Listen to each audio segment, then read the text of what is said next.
ಗುರುರ್ಬ್ರಹ್ಮ ಗುರುರ್ವಿಷ್ಣುಃ ಗುರುರ್ದೇವೋ ಮಹೇಶ್ವರಃ ಗುರುಸ್ಸಾಕ್ಷಾತ್ ಪರಂ ಬ್ರಹ್ಮ ತಸ್ಮೈ ಶ್ರೀ ಗುರವೇ ನಮಃ.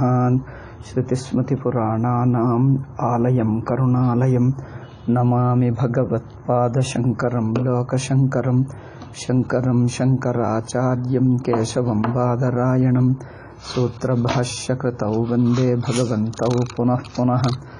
ನಮಾಮಿ ಗೌಡಪಾದಂಚ ಶಂಕರಂ ಶ್ರೀಸುರೇಶ್ವರಂ ಸ್ವಾಮಿನಂ ಸಚ್ಚಿದಾನಂದಮಿಂದ್ರಂ ತಂ ಜ್ಞಾನರೂಪಿಣೇ ಓಂ ಓಂ. ನಿನ್ನೆ ನಾವು ವೇದಾಂತ ಸಾರ ಮಾಡಲಿಲ್ಲ, ಆದ್ದರಿಂದ ಆ ನಿನ್ನೆಯ ಪಾಠ ಇವತ್ತು ವೇದಾಂತ ಸಾರವನ್ನು ಮಾಡ್ತೀವಿ ಕನ್ನಡದಲ್ಲಿ. ಸುಗಮ ಮತ್ತು ನಾಳೆ ಮಾಡೋಣ.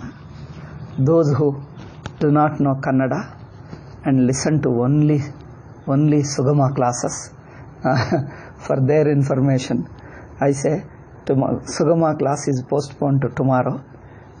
Today we have Vedanta Sara in Kannada, and tomorrow we shall have, as usually, the Sugama class in English. Okay. ಮತ್ತೆ ಕನ್ನಡದಲ್ಲಿ ನಿಧಿಧ್ಯಾಸನದಲ್ಲಿ ಅಂತಃಕರಣ ಶುದ್ಧಿ ಆದ ನಂತರ, ಶುದ್ಧಿ ಅಂದರೆ ಸ್ವಲ್ಪ ಅಂತರ್ಮುಖತ, ಸ್ವಲ್ಪ ವಿಚಾರಕ್ಕೆ ಯೋಗ್ಯತೆ ಅಷ್ಟೇ ಹೊರತು ಮನಸ್ಸಿನ ಸೂಕ್ಷ್ಮ ದೋಷಗಳು ಎಲ್ಲ ಹೋಗುವುದಿಲ್ಲ. ಅವುಗಳು ಪೂರ್ತಿ ಜ್ಞಾನದಿಂದಲೇ ಅಧ್ಯಾಸವನ್ನು ಬಾಧಿತ ಮಾಡಿ ಸ್ವರೂಪದಲ್ಲಿ ನಿಲ್ಲುವುದರಿಂದಲೇ ಎಲ್ಲ ಹೋಗುತ್ತವೆ. ಅದು ವಿಚಾರ ಸ್ವಲ್ಪ ಶ್ರವಣ ಮನನ ಮಾಡಿದವನಿಗೆ ನಿಧಿಧ್ಯಾಸನವನ್ನು ಇಲ್ಲಿ ಹೇಳ್ತಾ ಇದ್ದಾರೆ. ವಿಶುದ್ಧಯ ಬುದ್ಧ್ಯಾ ವಿಶುದ್ಧಯ ಯುಕ್ತೋ ಧೃತ್ಯಾತ್ಮಾನಂ ನಿಯಮ್ಯ ಚ. ಧೃತಿಯಿಂದ, ಅದೇ ಭಾಷ್ಯನೇ ಹೇಳ್ತೀನಿ, ಚೆನ್ನಾಗಿರುತ್ತದೆ ನೋಡಿ. 51 ಬುದ್ಧ್ಯಾ, ಬೇಗ ಬೇಗ ಓದ್ತೀನಿ, ಹೆಚ್ಚು ಎಕ್ಸ್ಪ್ಲನೇಷನ್ ಕೊಡಲ್ಲ, ಎಲ್ಲಿ ಬೇಕೋ ಅಷ್ಟು ಮಾತ್ರ ಹೇಳ್ತೀನಿ. ಸೊ ಬುದ್ಧ್ಯಾ ವಿಶುದ್ಧಯ ಯುಕ್ತೋ, ಈ 51ನೇ ಶ್ಲೋಕವನ್ನು ಸ್ವಾಮೀಜಿ ತನ್ನ ವೇದಾಂತ ಸಾರದಲ್ಲಿ ಉದಾಹರಿಸಿದ್ದಾರೆ. ನಾನಿಲ್ಲಿ ಭಾಷ್ಯವನ್ನು ನೋಡ್ತಾ ಇದ್ದೀನಿ, ಗೀತಾ ಭಾಷ್ಯ 18ನೇ ಅಧ್ಯಾಯ 50ನೇ ಶ್ಲೋಕ. ಬುದ್ಧ್ಯಾ ವಿಶುದ್ಧಯ ಯುಕ್ತೋ, ಮನಸ್ಸು ಶುದ್ಧವಾಗಿರಬೇಕು. ಶುದ್ಧ ಅಂದರೆ, ಬುದ್ಧಿ ಅಂದರೆ ನಿಶ್ಚಯ ಬುದ್ಧಿ, ಅದು ಶುದ್ಧವಾಗಿರಬೇಕು ಅಂದರೆ ಮಾಯಾರಹಿತ ಎಂದು ಹೇಳ್ತಾರೆ ಭಾಷ್ಯಕಾರರು.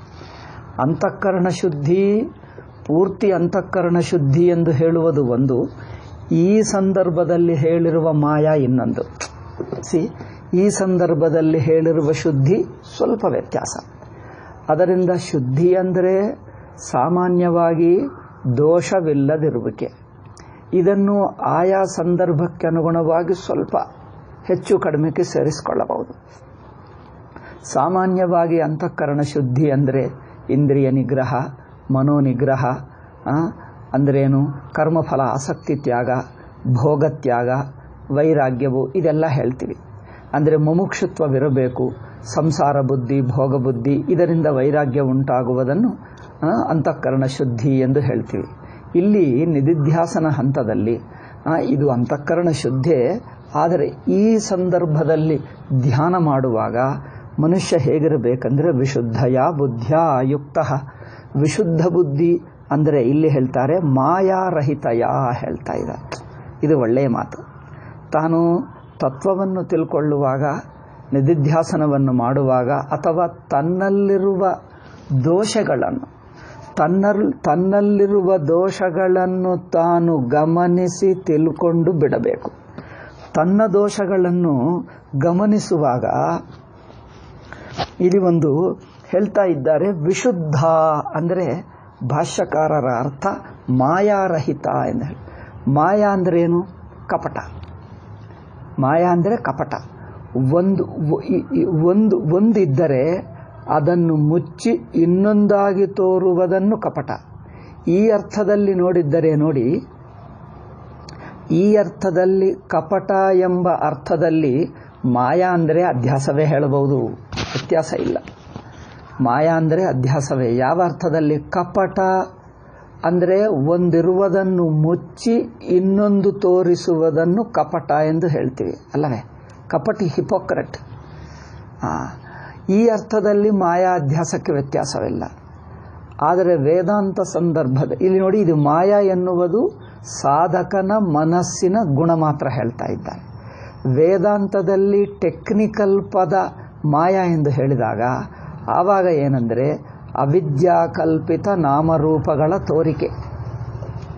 ಅಂದರೆ ಇಡೀ ಜಗತ್ತು ಬ್ರಹ್ಮದಲ್ಲಿ ಜೀವಭಾವ ಜಗದ್ಭಾವ ಇಡೀ ಬ್ರಹ್ಮಾಂಡವು ಬ್ರಹ್ಮವೇ ತಪ್ಪಾಗಿ ತೋರುತ್ತಾ ಇದೆಯಲ್ಲ, ಈ ತಪ್ಪು ತಿಳುವಳಿಕೆಯಲ್ಲಿ ತೋರುವ ತೋರಿಕೆಯನ್ನು ಮಾಯಾ ಹೇಳಿದ್ದಾರೆ.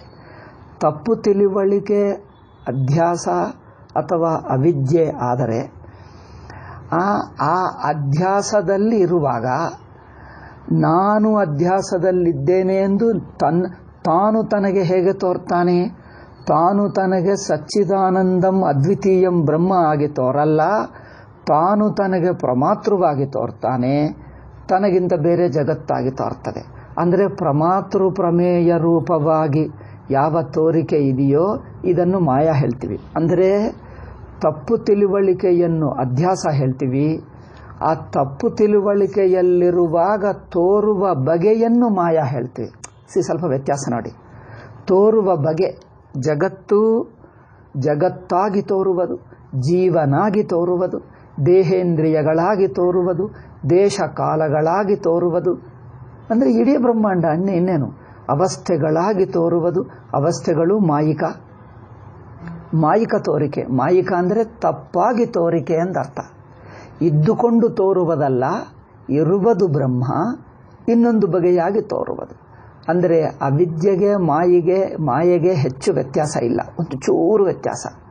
ಅವಿದ್ಯ ತಪ್ಪು ತಿಳುವಳಿಕೆಯಾದರೆ ತಪ್ಪು ತಿಳುವಳಿಕೆಯಲ್ಲಿ ತೋರುವ ಬಗೆಗೆ ಮಾಯಾ ಹೇಳಿದ್ದೇವೆ. ಇದು ಟೆಕ್ನಿಕಲ್ ಅರ್ಥ. ಅಂದರೆ ವೇದಾಂತದಲ್ಲಿ ಹೇಳಿರುವ ಮಾಯೆ. ಈಗ ಸ್ವಲ್ಪ ಇಲ್ಲಿ ಹೇಳ್ತೀನಿ. ವ್ಯಾಖ್ಯಾನಕಾರರು ತಿಳ್ಕೊಂಡಿರುವ ಮಾಯೆ ಏನಾಯಿತಂದರೆ, ವ್ಯಾಖ್ಯಾನಕಾರರು ತಿಳ್ಕೊಂಡುವ ಮಾಯೆಯನ್ನು ಸ್ವಲ್ಪ ಸಾಂಖ್ಯರ ಪ್ರಕೃತಿಗೆ ಸೇರಿಸಿಬಿಟ್ಟರು. ಸಾಂಖ್ಯರ ಪ್ರಕೃತಿ slightly modified and adapted, they called it maya. ಅಂದರೆ ಪ್ರಕೃತಿಯನ್ನು ಸ್ವಲ್ಪ ಮಾಡಿಫೈ ಮಾಡಿಕೊಂಡು ಅಡಾಪ್ಟ್ ಮಾಡಿದ್ದಾರೆ. ಓಕೆ, ಹಾಗೆ ನೋಡಿದ್ದರೆ ಸಾಂಖ್ಯರ ಪ್ರಕೃತಿಯನ್ನು ಸ್ವಲ್ಪ, ಅಂದರೆ ಅವರು ಪ್ರಕೃತಿ ಎಂದು ಹೇಳಿದ್ದಾರಲ್ಲ, ಪಂಚಭೂತಾತ್ಮಕ ಪ್ರಕೃತಿ, ತ್ರಿಗುಣಾತ್ಮಕ ಪ್ರಕೃತಿ, ನಾಮರೂಪ ಜಗತ್ತು, ಪ್ರಮಾತೃ ಪ್ರಮೇಯ, ಇದೆಲ್ಲವನ್ನು ಮಾಯಾ ಎಂದಿಟ್ಟುಕೊಂಡರೆ ತಪ್ಪೇನಿಲ್ಲ. ಆದರೆ ಆ ಅಡಾಪ್ಟಿಂಗ್ ಪದ್ಧತಿಯಲ್ಲಿ ಸ್ವಲ್ಪ ತಪ್ಪಾಯಿತು. ಈ ಅಡಾಪ್ಟಿಂಗ್ ಹೇಗೆ ಮಾಡಿದ್ದರೆ ಸರಿಯಾಗುತ್ತದೆ? ಪ್ರಕೃತಿಯೆಲ್ಲ ಅಧ್ಯಸ್ಥವಾಗಿ ತೋರುವ ಬಗೆ ಅಂದ್ಕೊಂಡ್ರೆ ತಪ್ಪೇನಿಲ್ಲ.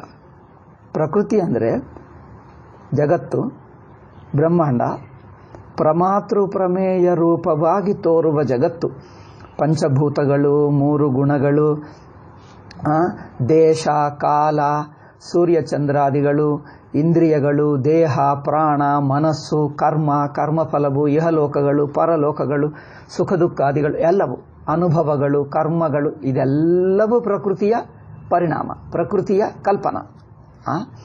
ಇದು ತೋರುವಿಕೆಯನ್ನು ಇದೆಲ್ಲ ಮಾಯಾ ಎಂದು ಇಷ್ಟು ಮಾತ್ರ ಇಟ್ಕೊಂಡರೆ ವೇದಾಂತಕ್ಕೆ ಅನುಗುಣವಾಗಿ ಇದೆಲ್ಲವೂ ಬ್ರಹ್ಮದಲ್ಲಿ ಅಧ್ಯಸ್ಥ. ಅಂದ್ರೇನು? ಬ್ರಹ್ಮವೇ ತಪ್ಪಾಗಿ ತೋರುವುದು ಇದು ಜಗತ್ತು. ಹೀಗಾದರೆ ಪರವಾಗಿಲ್ಲ, ಸರಿಯಾಗಿದೆ. ಪ್ರಕೃತಿ ಎಂದು ಹೇಳಿದ್ದೆಲ್ಲ ಅಧ್ಯಾಸದಿಂದ ತೋರುವ ಬಗೆ. ಪರಮಾತ್ಮವೇ ಅಧ್ಯಾಸದಿಂದ ತೋರುವ ಬಗೆಯನ್ನು ಮಾಯಾ ಹೇಳಿದ್ದರೆ, ಪ್ರಕೃತಿಯನ್ನು ವೇದಾಂತಕ್ಕೆ, ಅಂದರೆ ಪ್ರಕೃತಿಯನ್ನು ಅಡಾಪ್ಟ್ ಮಾಡಿದ್ದೇವೆ ಎಂದು ಹೇಳುವಕ್ಕಿಂತ ನಮ್ಮ ಮಾಯೆಯನ್ನೇ ಅವರೇ ಅರ್ಥ ಮಾಡಿಕೊಳ್ಳದೆ ಪ್ರಕೃತಿ ಎಂದಿಟ್ಟುಕೊಂಡರು. ನಾವು ಸಾಂಖ್ಯರ ಪ್ರಕೃತಿಯನ್ನು ನಾವು ಅಡಾಪ್ಟ್ ಮಾಡಿದ್ದೇವೆ ಎಂದು ಹೇಳುವಕ್ಕಿಂತ ವೇದಾಂತಿಗಳ ಮಾಯೆಯನ್ನೇ ಅವರು ಅಡಾಪ್ಟ್ ಮಾಡಿಕೊಂಡು ಪ್ರಕೃತಿ ಎಂದು ಮಾಡಿಕೊಂಡು ಬಿಟ್ಟರು ಎಂದು ಹೇಳುವುದು ಸರಿಯಾಗಿದೆ ಅಲ್ಲವೇ? ಏಕೆಂದರೆ ಉಪನಿಷತ್ತುಗಳೇ ಮುಂಚೆ ಎಲ್ಲಕ್ಕಿಂತ. ಉಪನಿಷತ್ತುಗಳಲ್ಲಿ ಹೇಳಿರುವ ಪ್ರಕೃತಿಯನ್ನೇ ಅವರು ಸಾಂಖ್ಯರು ಅಧ್ಯಾಸ ಅಂಶ ತೆಗೆದುಬಿಟ್ಟು ಸತ್ಯ ಪ್ರಕೃತಿ, ಪರಮಾತ್ಮನ ಜೊತೆಗೆ ಪಕ್ಕಕ್ಕಿರುವ ಪ್ರಕೃತಿ ಎಂದು ಇಟ್ಕೊಂಡರು. ಅಲ್ಲವೇ? ಪರಮಾತ್ಮ ಜೊತೆಗೆ ಪಕ್ಕಕ್ಕಿರುವ ಪ್ರಕೃತಿ ಎಂದಿಟ್ಕೊಂಡರು. ಅದು ಜೀವನಿಗೆ ಸಂಸಾರ ಉಂಟು ಮಾಡುತ್ತದೆ, ನಂತರ ಜೀವನನ್ನು ಬಿಡಿಸುತ್ತದೆ. ಬಿಡಿಸಿದ ನಂತರ ಜೀವ ಹಾಗೇ ಇರುತ್ತಾನೆ. ಅಂದರೆ ಏನು? ದೇಹ ಇಂದ್ರಿಯಗಳನ್ನು ಬಿಟ್ಟು ಮನಸ್ಸು ಶುದ್ಧವಾಗಿಸಿಕೊಂಡು ಇರುತ್ತಾನೆ. ಹೀಗೆ ಮಾತಾಡಿದ್ದಾರೆ ಅವರು. ಪ್ರಕೃತಿ ಸಂಬಂಧ ಬಿಡಿಸ್ಕೊಳ್ತಾನೆ, ಪ್ರಕೃತಿ ನಾಶವಾಗಲ್ಲ. ಅವರೇನು ಹೇಳ್ತಾರೆ ಗೊತ್ತಾ ಸಾಂಖ್ಯರು? ಪ್ರಕೃತಿ ಸಂಬಂಧ ಬಿಡಿಸಿಕೊಂಡು ಪ್ರಕೃತಿ ಅಲ್ಲಿರುತ್ತದೆ, ತಾನಿಲ್ಲಿರುತ್ತಾನೆ, ಸಂಸಾರ ಮುಗಿಯಿತು ಎಂದು ಹೇಳಿದ್ದಾರೆ. ವೇದಾಂತಿಗಳು ಹೇಳಿದ್ದಾರೆ ಪ್ರಕೃತಿ ಪಕ್ಕಕ್ಕೆ ಇರಲಿ, ಅಂಟುಕೊಂಡೇ ಇರಲಿ, ಹೇಗಾದರೂ ಪ್ರಕೃತಿ ಎಂಬುದು ಒಂದಿದ್ದರೆ ಸಾಕು, ಸಂಸಾರವಿದ್ದೇ ಇದೆ. ಏಕೆ? ಪ್ರಕೃತಿ ಇದೆ ಅಂದರೆ ಪ್ರಕೃತಿಯನ್ನು ತಿಳಿಯಲು ನೀವು ಪ್ರಮಾತೃವಾಗಿರಬೇಕು. ನಿನ್ನ ಪ್ರಮಾತೃತ್ವ ಬಿಟ್ಟಿಲ್ಲ ಅಂದರೆ ನಿನಗೆ ಪ್ರಕೃತಿ ಬಿಟ್ಟಿಲ್ಲ. ಅಂದರೆ ಪ್ರಕೃತಿ ಸ್ವಲ್ಪ ಬದಲಾವಣೆ ಆಯಿತೇ ಹೊರತು ಪೂರ್ತಿ ನಾಶವಾಗಲಿಲ್ಲ. ಅದರಿಂದ ಇದು ಜ್ಞಾನವಲ್ಲ ಎಂದು ಹೇಳಿಬಿಟ್ಟರು. ಆದ್ದರಿಂದ ಸಾಂಖ್ಯರ ಪ್ರಕೃತಿಯನ್ನು ವೇದಾಂತಿಗಳು ಪೂರ್ತಿ ತಪ್ಪು ಹೇಗೆ ಹಿಡಿದರೆಂದರೆ, ಅವರಿಗೆ ಪ್ರಕೃತಿ ತಾನಾಗಿ ಸತ್ಯವಾಗಿದ್ದುಕೊಂಡು ಜೀವನಿಗೆ ಅಂಟುಕೊಳ್ತದೆ. ವೇದಾಂತಿಗಳು ಹೇಳಿದ್ದಾರೆ ಹಾಗಲ್ಲ, ಪ್ರಕೃತಿ ಎಂಬುದು ಅಧ್ಯಸ್ಥದಲ್ಲೇ ಭ್ರಾಂತಿಯಲ್ಲೇ ತೋರುವುದು ಪ್ರಕೃತಿಯ ಹೊರತು ಪ್ರಕೃತಿ ಎಂಬುದೇನಿಲ್ಲ. ಅದರಿಂದ ಪ್ರಕೃತಿಗೆ ಹಿಡ್ಕೊಳ್ಳಬೇಡ, ಪ್ರಕೃತಿ ಸಂಸಾರ ಎಂದು ಹೇಳಬೇಡ. ನೀನು ಭ್ರಾಂತಿಯಲ್ಲಿರುವಾಗ ಪ್ರಕೃತಿ ತೋರ್ತಾ ಇದೆಲ್ಲ, ನೀನು ಜೀವನಂತೆ ಒಂದು ಪ್ರಕೃತಿ ಇದ್ದಂತೆ, ಇದೆಲ್ಲ ಭ್ರಾಂತಿಯಲ್ಲಿರುವಾಗ ತೋರುತ್ತಾ ಇದೆಲ್ಲ. ಆ ಭ್ರಾಂತಿ ಮುಖ್ಯ. ಭ್ರಾಂತಿ ಬಿಡಿಸಿಕೊಂಡರೆ ನಿನ್ನ ಜೀವಭಾವ ಇಲ್ಲ, ಪ್ರಕೃತಿ ಇಲ್ಲ. ನೋಡಿ, ಪ್ರಕೃತಿಯನ್ನು ಹೋರಾಡಬೇಡಿ. ಉದಾಹರಣೆಗೆ ಹೇಳ್ತೀನಿ ನೋಡಿ, ನಿಮಗೆ ಚೆನ್ನಾಗಿ ಅರ್ಥವಾಗ್ತದೆ. ನೀವು ಕನಸಿನಲ್ಲಿರುವಾಗ ಕನಸಿನ ಪ್ರಪಂಚ ಜೊತೆಗೆ ನಮಗೆ ಸಂಬಂಧ ಇರುತ್ತದೆ. ಕನಸಿನಲ್ಲಿ ಮನೆ ಇರುತ್ತದೆ, ಕುಟುಂಬ ಜನರು ಇರುತ್ತಾರೆ, ನೆಂಟರಿರುತ್ತಾರೆ, ಉದ್ಯೋಗ ಇರುತ್ತದೆ, ಅಲ್ಲಿ ಕೆಲವರು ಶತ್ರುಗಳಿರುತ್ತಾರೆ, ತುಂಬ ತೊಂದರೆ ಕೊಡ್ತಾರೆ. ನಿಮ್ಮ ನೆಂಟರಲ್ಲೋ ದೂರವೋ ಎಲ್ಲೋ ಒಬ್ಬರು ತೊಂದರೆ ಕೊಡ್ತಾರೆ. ನಾನು ಕನಸಿನಲ್ಲಿ ಒಬ್ಬ ವ್ಯಕ್ತಿಯಾಗಿ ಕನಸಿನ ಪ್ರಪಂಚ, ಕನಸಿನ ಜೀವನ, ಕನಸಿನ ಸಂಸಾರ ಅನುಭವಿಸ್ತಾ ಇದ್ದೀನಿ. ಈಗ ನೀವು ಕನಸಿನಲ್ಲಿ ಇರುವುದು, ಕನಸಿನಲ್ಲಿ ಅನುಭವಿಸುತ್ತಿರುವ ವಿವಿಧ ಸುಖ ದುಃಖಾದಿಗಳೆಲ್ಲ ಸಂಸಾರ. ಹೌದು, ಆಯಿತು. ಈ ಸಂಸಾರವನ್ನು ನೀವು ಹೇಗೆ ಡಯಾಗ್ನೋಸ್ ಮಾಡ್ತೀರಿ ಅಂದರೆ, ರೋಗ ನಿರ್ಧಾರಣ, ಸಂಸಾರ ನಿರ್ಧಾರಣ, ಅದರ ಕಾರಣ ಹೇಗೆ ಮಾಡ್ತಿರೋ ಅದಕ್ಕನುಗುಣವಾಗಿ ಅದರಿಂದ ಬಿಡುಗಡೆನೂ ಹೇಳ್ತೀರಿ, ಪರಿಹಾರ ಹೇಳ್ತೀರಿ. ಇಲ್ಲಿ ಇಡೀ ಕನಸೇ ಒಂದು ಭ್ರಮೆ. ನಾನೊಬ್ಬ ವ್ಯಕ್ತಿಯಂತೆ, ನನ್ನ ಸುತ್ತು ಪ್ರಪಂಚ ಇದ್ದಂತೆ, ನನಗೇನೋ ಕರ್ಮಗಳು, ಕರ್ಮಫಲಗಳು, ನೆಂಟರು, ಬಂಧುಗಳು, ಪ್ರಕೃತಿ, ದೇಹ ಏನೇನೋ ಇದ್ದಂತೆ ಎಲ್ಲ ಅನಿಸುತ್ತಾ ಇದೆ. ಈ ಅನಿಸಿಕೆಯೇ ಒಂದು ಭ್ರಮೆ. ಈ ಭ್ರಮೆ ಬಿಟ್ಟರೆ ಸಾಕು, ನೀವು ಕನಸಿನಿಂದ ಎದ್ದು ಬಿಡ್ತೀರಿ, ಕನಸು ತಾನೇ ಇಲ್ಲದೆ ಹೋಗುತ್ತದೆ. ಇದೊಂದು ಪದ್ಧತಿ ಅಲ್ಲವೇ? ಇದು ವೇದಾಂತಿಗಳು ಹೇಳುವುದು. ಕನಸೆಂಬುದೇ ಕನಸಿನ ಪ್ರಪಂಚ, ಕನಸಿನ ವ್ಯಕ್ತಿತ್ವ, ಅಲ್ಲಿರುವ ಕರ್ಮಗಳು, ಬಂಧುಗಳು, ರಿಲೇಷನ್ಸ್, ದೇಶಕಾಲ ಸಂಬಂಧಗಳು, ವಸ್ತು ಸಂಬಂಧಗಳು, ಆ ಸಾಮಾಜಿಕ ಸಂಬಂಧಗಳು, ಅದರಿಂದ ಆಗುವ ಸುಖ ದುಃಖಗಳು, ಜಯಾಪಜಯಾಪ, ಮಾನಾಪಮ, ಇದೆಲ್ಲಕ್ಕೆ ಮೂಲ ಕಾರಣ ಭ್ರಮ. ಕನಸು ಎಂಬ ಒಂದು ಭ್ರಮ ಇದೆ ನೋಡಿ, ಆ ಭ್ರಮದಿಂದ ಚೇತರಿಸಿಕೊಂಡ್ರೆ ಸಾಕು, ಯಾವುದು ಪ್ರಪಂಚವೂ ತಾನೇ ಇಲ್ಲ. ಆದರೆ ಸಾಂಖ್ಯರೇನು ಹೇಳಿದ್ದರೆಂದರೆ, ಸಾಂಖ್ಯರು ಮೂಲಾವಿದ್ಯಾವಾದಿಗಳು. ಈ ಕನಸನ್ನು ಎರಡು ಬಗೆ ಮಾಡಿದ್ದಾರೆ. ಇಲ್ಲಿ ನೋಡಿ, ನಾನು 3 ಹೇಳ್ತೀನಿ: ಸಾಂಖ್ಯರ ಪ್ರಕ್ರಿಯೆ, ಮೂಲಾವಿದ್ಯಾವಾದ ಪ್ರಕ್ರಿಯೆ, ಭಾಷ್ಯ ಪ್ರಕ್ರಿಯೆ ಅಂದರೆ ವೇದಾಂತ ಪ್ರಕ್ರಿಯೆ. ಈ 3 ಪ್ರಕ್ರಿಯೆಗಳನ್ನು ಹೋಲಿಸಿಕೊಂಡು ನೋಡೋಣ. ವೇದಾಂತಿಗಳದು ಮೊದಲೇ ಹೇಳಿಬಿಟ್ಟಿದ್ದೇವೆ. ಈಗ ಸಾಂಖ್ಯರು ಅನದರ್ ಎಕ್ಸ್ಟ್ರೀಮ್ ಇರೋದು. ಅವರೇನು ಹೇಳ್ತಾರೆ, ಇದೆಲ್ಲ ಭ್ರಮ ಎಂದು ಹೇಳುವಕ್ಕಿಂತ ಏನು ಹೇಳ್ತಾರೆ ಗೊತ್ತಾ? ಪ್ರಪಂಚ ಇದೆ, ಕನಸಿನ ಪ್ರಪಂಚ ನಿಜವಾಗಿದೆ, ಕನಸಿನಲ್ಲಿ ನೆಂಟರು ಬಂಧುಗಳೂ ಇದ್ದಾರೆ, ಸಮಾಜ ಇದೆ, ಕರ್ಮಗಳು ಇವೆ, ದೇಶಕಾಲ ಇದೆ, ನನಗೆ ದೇಹ ಇಂದ್ರಿಯ ಮನಸ್ಸುಗಳು ಇವೆ. ಇವುಗಳಿಗೆ ನಾವು ಅಂಟುಕೊಂಡಿದ್ದೀವಲ್ಲ, ಅದೆಲ್ಲ ನಾನು ಎಂಬ ಅಭಿಮಾನ, ನಿಮ್ಮ ಅಭಿಮಾನ ಬಿಡಿಸ್ಕೋ. ದೇಹ ಇಂದ್ರಿಯ ಮನಸ್ಸುಗಳು ಹಾಗೆ ಬಿಟ್ಟು ಬಿಡು, ಪ್ರಪಂಚ ಹಾಗೆ ಬಿಟ್ಟು ಬಿಡು. ಪ್ರಪಂಚ ಇರಲಿ, ನಿಮಗೆ ತೊಂದರೆ ಅಲ್ಲ. ಸಾಂಖ್ಯರೇನು ಹೇಳಿದ್ದಾರೆ? ಪ್ರಪಂಚ ನಿನಗೆ ತೊಂದರೆ ಅಲ್ಲ, ಅದು ನಾನು ಎಂದು ಅಭಿಮಾನ ಪಟ್ಕೊಂಡಿದ್ದೀಯಲ್ಲ, ಅದೇ ನಿನಗೆ ಸಂಸಾರ. ಅದರಿಂದ ನಿಮ್ಮ ಅಭಿಮಾನ ಬಿಡಿಸ್ಕೋ, ಪ್ರಪಂಚವನ್ನು ಪಕ್ಕಕ್ಕೆ ಬಿಟ್ಟುಬಿಡು. ತನ್ನ ಪಾಡಿಗೆ ತಾನಿರುತ್ತದೆ, ನಿನ್ನನ್ನು ಮುಟ್ಟಲ್ಲ, ನಿನಗೆ ತೊಂದರೆ ಕೊಡಲ್ಲ. ಇದು ಸಾಂಖ್ಯರ ಪ್ರಕೃತಿ, ಸಾಂಖ್ಯರ ವೇದಾಂತ. ಅಂದರೆ ಸಾಂಖ್ಯರ ಪ್ರಕ್ರಿಯೆ, ವೇದಾಂತ ಎಂದು ಹೇಳುವಕ್ಕಿಂತ ಪ್ರಕ್ರಿಯೆ. ನೋಡಿ, ಅವರು ಪ್ರಪಂಚವು ನಿಜವಾಗಿರುತ್ತದೆ, ಪ್ರಪಂಚದಲ್ಲಿ ತಾದಾತ್ಮ್ಯ ಇಟ್ಟುಕೊಂಡುವುದರಿಂದ, ತಾದಾತ್ಮ್ಯ ಅಂದರೆ ಅದೇನೇನು ಒಂದು ಅಭಿಮಾನ ಅಲ್ಲವೇ? ಪ್ರಪಂಚ ಜೊತೆಗೆ ಮಮಕಾರಗಳು, ಮೋಹಗಳು, ಮಮಕಾರಗಳು ಇಟ್ಕೊಂಡುವುದು, ಶೋಭನಾಧ್ಯಾಸ, ಮಮಕಾರ, ಅಭಿಮಾನ. ಅದು ನನ್ನ ದೇಹಾಭಿಮಾನದಿಂದ ನಾನೆಂಬ ಒಬ್ಬ ವ್ಯಕ್ತಿತ್ವ ಅಭಿಮಾನ ಇಟ್ಕೊಳ್ಳುವುದು. ಈ ಅಭಿಮಾನಗಳು ವಿದಿಂದ ಪ್ರಪಂಚ. ನೋಡಿ, ಪ್ರಪಂಚ ಇರುತ್ತದೆ, ಪ್ರಪಂಚದಲ್ಲಿ ವ್ಯಕ್ತಿತ್ವ ಅಭಿಮಾನ, ಪ್ರಪಂಚದಲ್ಲಿ ಪ್ರಪಂಚ ಕುರಿತು ಆಸಕ್ತಿಗಳು, ಮೋಹಗಳು. ಅವರೇನು ಹೇಳಿದಾರೆ ಗೊತ್ತಾ? ಪ್ರಪಂಚ ಇರುತ್ತದೆ, ಪ್ರಪಂಚದಲ್ಲಿ ಪ್ರಪಂಚ ಕುರಿತು ನಮಗೆ ಆಸಕ್ತಿ ಮೋಹಗಳಿರುತ್ತವಲ್ಲ, ಅದು ಸಂಸಾರ. ದೇಹದಲ್ಲಿ ನಾನು ಎಂದು ಅಭಿಮಾನವಿದಲ್ಲ, ಇದು ಸಂಸಾರ. ದೇಹವೂ ಅಲ್ಲ, ದೇಹವಿರಬಹುದು, ಅದು ನಾನೆಂಬ ತಾದಾತ್ಮ್ಯವೇ ನಿನಗೆ ತೊಂದರೆ. ಆ ತಾದಾತ್ಮ್ಯ ಅಭಿಮಾನ ಬಿಡಿಸ್ಕೋ. ಪ್ರಪಂಚ ಮೇಲೆ ಏನಂದರೆ ನಾನು, ನನ್ನದು, ಮಮಕಾರ, ಆಸಕ್ತಿಗಳು ಬಿಡಿಸ್ಕೋ. ನೀವು ಮಮಕಾರ ಬಿಟ್ಟು ಬಿಟ್ಟರೆ ಪ್ರಪಂಚ ತನ್ನ ಪಾಡಿಗೆ ತಾನಿರುತ್ತದೆ. ನಿಮಗೇನು ಮಾಡ್ತದೆ ಪ್ರಪಂಚ?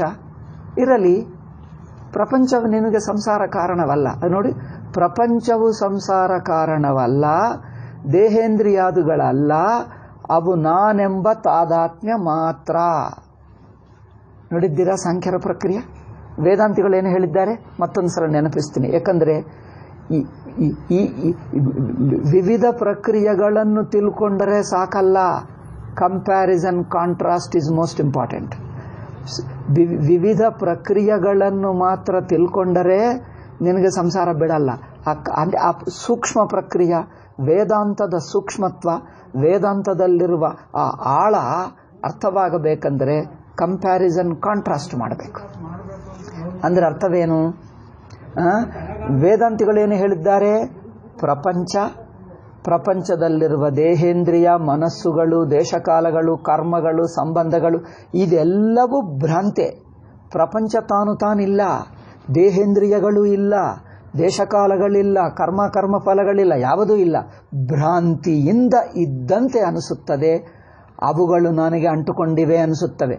ಅಂದರೆ ಪ್ರಪಂಚವಿರುವುದು, ನಾನು ತಾದಾತ್ಮ್ಯ ಪಡ್ಕೊಳ್ಳೋದು ಎರಡು ಭ್ರಮವೇ. ಇದು ನೋಡಿ ಅದ್ವೈತಿಗಳು ಹೇಳಿದ್ದು ಅಲ್ಲವೇ? ನಾನು ಎಚ್ಚರಗೊಂಡರೆ ಪ್ರಪಂಚ ಇರುತ್ತದೆ, ಕನಸಿನಿಂದ ನಾನು ಸಂಬಂಧ ಬಿಡಿಸ್ಕೊಂಡರೆ, ಅಭಿಮಾನ ಬಿಡಿಸ್ಕೊಂಡರೆ ಇಡೀ ಕನಸಿನ ಪ್ರಪಂಚ ಹೋಲ್ ತಿಂಗು ಏನು ಇಲ್ಲದೇ ಇಲ್ಲ. ಅದು ಇದ್ದಂತೆ ಅನಿಸುವುದೇ ಭ್ರಮ. ಭ್ರಮವೇ ಕಾರಣವೇ ಹೊರತು ಪ್ರಪಂಚ ಅಲ್ಲ.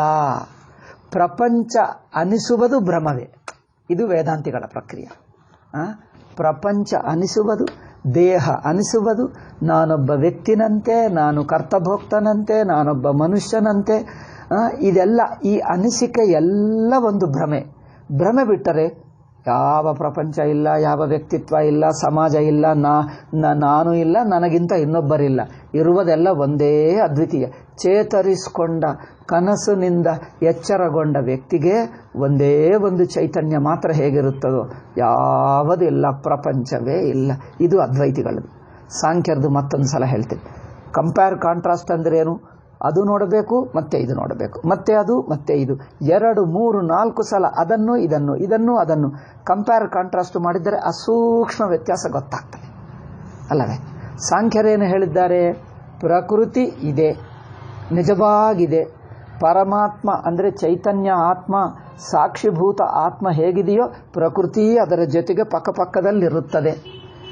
ಅದನ್ನು ನಾನೆಂದು ತಾದಾತ್ಮ್ಯ ಪಡ್ಕೊಂಡಿದ್ದೀನಲ್ಲ, ಈ ನಾನೆಂಬ ತಾದಾತ್ಮ್ಯ ಬಿಟ್ಕೋ, ಪ್ರಪಂಚ ಅಲ್ಲಿ ಪಕ್ಕಕ್ಕಿಡು. ನಾವು ಕನಸಿನಿಂದ ಎದ್ದಾಗ ಕನಸನ್ನು ಪಕ್ಕಕ್ಕಿಟ್ಟು ಬರ್ತೀವ. ಕನಸೆಲ್ಲ ಬಿಟ್ಟಿದ್ದೀನಪ್ಪ, ನನಗೆ ಬೇಡ ಎಂದು ಅಲ್ಲೇ ಬಿಟ್ಟಿದೆ, ಅಲ್ಲೇ ಇದೆ ಎಂದು ಯಾರಾದರೂ ಹೇಳ್ತಾರ? ಅದ್ವೈತಿಗಳದ್ದು ಏನು? ಶಂಕರರು ಪ್ರಕ್ರಿಯೆ, ಕನಸಿನಿಂದ ಎದ್ದರೆ ಕನಸೆಂಬುದೇ ಇಲ್ಲ, ಯಾರಿಗೂ ಇಲ್ಲ, ಹಿಂದೆ ಇರಲಿಲ್ಲ, ಈಗ ಇಲ್ಲ, ಮುಂದೆ ಇಲ್ಲ, ಎಂದಿಗೂ ಇಲ್ಲವೇ ಇಲ್ಲ. ಇದು ವೇದಾಂತಿಗಳ ಪ್ರಕ್ರಿಯೆ. ಅಂದರೆ ವೇದಾಂತಿಗಳು ಏನು ಹೇಳಿದ್ದಾರೆ? ಭ್ರಾಂತಿಯಿಂದ ಪ್ರಕೃತಿ ತೋರುತ್ತದೆ. ಪ್ರಕೃತಿ ಎಂಬುದು ಒಂದು ಭ್ರಾಂತೆ, ಪ್ರಕೃತಿ ಇಲ್ಲವೇ ಇಲ್ಲ. ಬ್ರಹ್ಮವನ್ನೇ ಭ್ರಾಂತಿಯಿಂದ ಪ್ರಕೃತಿ ಎಂದು ತಿಳ್ಕೊಂಡಿದ್ದೀವಿ, ಜೀವಭಾವ ಎಂದು ತಿಳ್ಕೊಂಡಿದ್ದೀವಿ. ದೇಹೇಂದ್ರಿಯ ಮನಸ್ಸುಗಳು ಎಲ್ಲ ಭ್ರಾಂತೆ. ನೀನು ಒಬ್ಬ ವ್ಯಕ್ತಿಯಂತೆ, ನಿನಗೆ ದೇಹೇಂದ್ರಿಯ ಮನಸ್ಸುಗಳಿವೆ ಅಂತೆ, ನಿನ್ನ ಸುತ್ತು ಪ್ರಪಂಚ ಇದ್ದಂತೆ, ಇದೆಲ್ಲ ನಿನಗೆ ಅನಿಸುತ್ತಾ ಇದೆ ನೋಡಿ. ಆ ಅನಿಸಿಕೆ ಭ್ರಮ, ಅದು ಅಧ್ಯಾಸ. ಅಧ್ಯಾಸದಿಂದ ಜಗತ್ತು ಪ್ರಕೃತಿ. ಸಾಂಖ್ಯರೇನು ಹೇಳಿದ್ದಾರೆ? ಪ್ರಕೃತಿ ಮೊದಲಿರುತ್ತದೆ, ಪ್ರಕೃತಿಯಲ್ಲಿ ನಮಗೆ ಭ್ರಾಂತಿ ಅಭಿಮಾನ ಆಗುತ್ತದೆ. ಇದು ನೋಡಿ, ಪ್ರಕೃತಿ ಇರುತ್ತದೆ, ಪ್ರಕೃತಿಯಲ್ಲಿ ನಮಗೆ ಅಭಿಮಾನವಾಗುತ್ತದೆ. ನಮ್ಮ ಅಭಿಮಾನ ಬಿಡಿಸ್ಕೊಂಡು ಪ್ರಕೃತಿ ಪಕ್ಕಕ್ಕೂ ತಳ್ಳಿ ಹಾಗೆ ಬಿಟ್ಟು ಬಿಡ್ತೀವಿ. ವ್ಯತ್ಯಾಸ ಗೊತ್ತಾಗ್ತಾ ಇದೆ ನೋಡಿ. ಕಾಂಟ್ರಾಸ್ಟ್ನಿಂದಲೇ ನಿಮಗೆ ಆ ಸೂಕ್ಷ್ಮ ವ್ಯತ್ಯಾಸ, ಅದ್ವೈತಿಗಳ ಶ್ರೇಷ್ಠತ, ಆ ಸೂಕ್ಷ್ಮತ, ಆ ಆಳ ಏನೋ ಗೊತ್ತಾಗ್ತದೆ. ಅದು ಇನ್ನೊಬ್ಬರದಲ್ಲ, ನಮ್ಮ ಅನುಭವದಲ್ಲೇ ನಾವು ಎಷ್ಟು ಸ್ಪಷ್ಟವಾಗಿ ಅರ್ಥ ಮಾಡಿಕೊಂಡಿದ್ದೇವೆ ಎಂಬುದು ನಮಗೆ ಗೊತ್ತಾಗ್ತದೆ. ನಮ್ಮ ಅನುಭವವೇ ನೋಡಿ. ಅವರು ಇವರೊಂದು ಅವರ ಹೆಸರಿಟ್ಟು ಸಾಂಖ್ಯರನ್ನು ಬೈಯುವುದು, ಇನ್ನೊಬ್ಬರನ್ನು ಬೈಯುವುದು ಏನು ಇಟ್ಕೊಳ್ಳಬೇಡ. ಯಾರನ್ನು ಬೈಯುವುದಲ್ಲ, ಎಲ್ಲ ನಮ್ಮನ್ನು ನಾವು ಸರಿಯಾಗಿ ಅರ್ಥ ಮಾಡಿಕೊಂಡುವಾಗ ನಾವು ಸಾಂಖ್ಯರು ಹೇಳಿದ ಹಾಗೆ ಅರ್ಥ ಮಾಡಿಕೊಂಡಿದ್ದೀವೋ, ಭಾಷ್ಯಕಾರರು ಶಂಕರಾಚಾರ್ಯರು ಹೇಳಿದ್ದ ಹಾಗೆ ಅರ್ಥ ಮಾಡಿಕೊಂಡಿದ್ದೀವೋ ಅಷ್ಟೇ. ಅವರವರ ಬೋಧನಾ ಪದ್ಧತಿ, ಅವರ ಪ್ರಕ್ರಿಯೆ, ಯಾರ ಪ್ರಕ್ರಿಯೆಗೆ ಅನುಗುಣವಾಗಿ ನಮ್ಮ ತತ್ವವನ್ನು, ಆತ್ಮತತ್ವವನ್ನು ನಾವು ಅರ್ಥ ಮಾಡಿಕೊಂಡಿದ್ದೇವೆ, ಇಷ್ಟೇ ನೋಡ್ತೀವಿ ಅಲ್ಲವೇ? ಈ ಇಬ್ಬರಿಗೆ ಮಧ್ಯದಲ್ಲಿ ಮೂಲ ವಿದ್ಯಾವಾದಿಗಳು ಸ್ವಲ್ಪ ವ್ಯತ್ಯಾಸ ಮಾಡಿಕೊಂಡರು. ಸಾಂಖ್ಯರ ಪ್ರಕೃತಿಯನ್ನು ಏನು ಹೇಳಿದ್ದಾರೆ? ಅನಿರ್ವಚನೀಯ ಎಂದು ಹೇಳಿಬಿಟ್ಟರು. ಸಾಂಖ್ಯರ ಪ್ರಕೃತಿ ನಿಜವಾಗಿದೆ ಎಂದು ಸಾಂಖ್ಯರು ಹೇಳಿದ್ದಾರೆ. ಸಾಂಖ್ಯ ಪ್ರಕೃತಿ ತೊಂದರೆ ಅಲ್ಲ, ಪ್ರಕೃತಿ ಸಂಸಾರ ಅಲ್ಲ. ಆ ಪ್ರಕೃತಿ ನಾನೆಂದು ಅಭಿಮಾನ ಪಡುವುದೇ ಸಂಸಾರ. ನಾನೆಂದು ಅಭಿಮಾನ ಬಿಟ್ಕೊಂಡರು, ಕರ್ತ ಭೋಕ್ತ ಅಭಿಮಾನ ಬಿಟ್ಟರೆ ಪ್ರಕೃತಿ ಇರಬಹುದು, ಇರುತ್ತದೆ. ನಿಮಗೇನು ಅಂಟಲ್ಲವಲ್ಲ, ನೀವು ಅಭಿಮಾನ ಬಿಟ್ಕೊಂಡಿದ್ದಲ್ಲ, ಇರಲಿ ನಿಮಗೇಕೆ, ಇರಲಿ ನಿಮಗೇಕೆ, ನಿಮಗೆ ಬೇಡವಲ್ಲ, ಆಯಿತು ಬಿಡು, ಬಿಡಲಿ ನಿಮಗೇಕೆ, ಹೀಗೆ ಮಾತಾಡ್ತಾರೆ ಸಾಂಖ್ಯ. ನಿಮಗಿಲ್ಲ, ಬಟ್ ಇನ್ನೊಬ್ಬರಿಗಿರುತ್ತದಲ್ಲ ಪ್ರಕೃತಿ, ನಿನಗೆ ಬಿಡುತ್ತದೆ, ಇನ್ನೊಬ್ಬರಿಗಿರುತ್ತೆ. ವೇದಾಂತಿಗಳೇನು ಹೇಳಿದ್ದಾರೆ? ಕನಸಿನಿಂದ ಎದ್ದರೆ ಇನ್ನೊಬ್ಬರಿದ್ದಾರಾ? ಇನ್ನೊಬ್ಬರಿದ್ದಾರೆ ಅನಿಸ್ತಾ ಇದೆ ಅಂದರೆ ನೀನೆಂಬ ವ್ಯಕ್ತಿತ್ವ ಬಿಟ್ಟಿಲ್ಲ. ನೀನು ಒಬ್ಬ ವ್ಯಕ್ತಿವಿದ್ದರೆ ಇನ್ನೊಬ್ಬ ವ್ಯಕ್ತಿ ಎಂಬುದು ನಿನಗೆ ಅನಿಸುತ್ತದೆ. ಇನ್ನೊಬ್ಬ ವ್ಯಕ್ತಿ ಇರುವವರೆಗೂ ನನ್ನ ವ್ಯಕ್ತಿತ್ವ ಬಿಡಲ್ಲ. ನಾನೆಂಬ ವ್ಯಕ್ತಿತ್ವವೇ ಬಿಟ್ಕೊಂಡರೆ ಇನ್ನೊಬ್ಬರೆಂಬುದು ನಿಮಗೆ ಇಡೀ ಕನಸಿನ ಪ್ರಪಂಚವೇ ಇಲ್ಲ. ಅದೆಲ್ಲ ಭ್ರಮೆ. ಎಚ್ಚರಗೊಂಡು ಬಿಡ್ತೀರಿ, ಯಾವುದೂ ಇಲ್ಲ. ಇದು ಅದ್ವೈತಿಗಳದ್ದು ನೋಡಿ, ಎಷ್ಟು ಸೂಕ್ಷ್ಮವಾಗಿದೆ, ಎಷ್ಟು ನಿಗೂಢವಾಗಿದೆ. ಅದ್ವೈತವು ಸ್ಪಷ್ಟವಾಗಿದೆ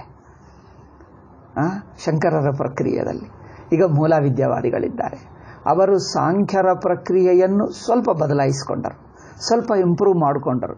ಅವರೇನು ಹೇಳಿದ್ದಾರೆ? ಸಾಂಖ್ಯರ ಪ್ರಕೃತಿ ಇರುತ್ತದೆ ನಿಜ, ಆದರೆ ಸಾಂಖ್ಯರ ಪ್ರಕೃತಿಯನ್ನು ಪರಮಾತ್ಮಕ್ಕೆ ಅಧೀನ ಎಂದು ಹೇಳಿದ್ದಾರೆ ಅಷ್ಟೇ.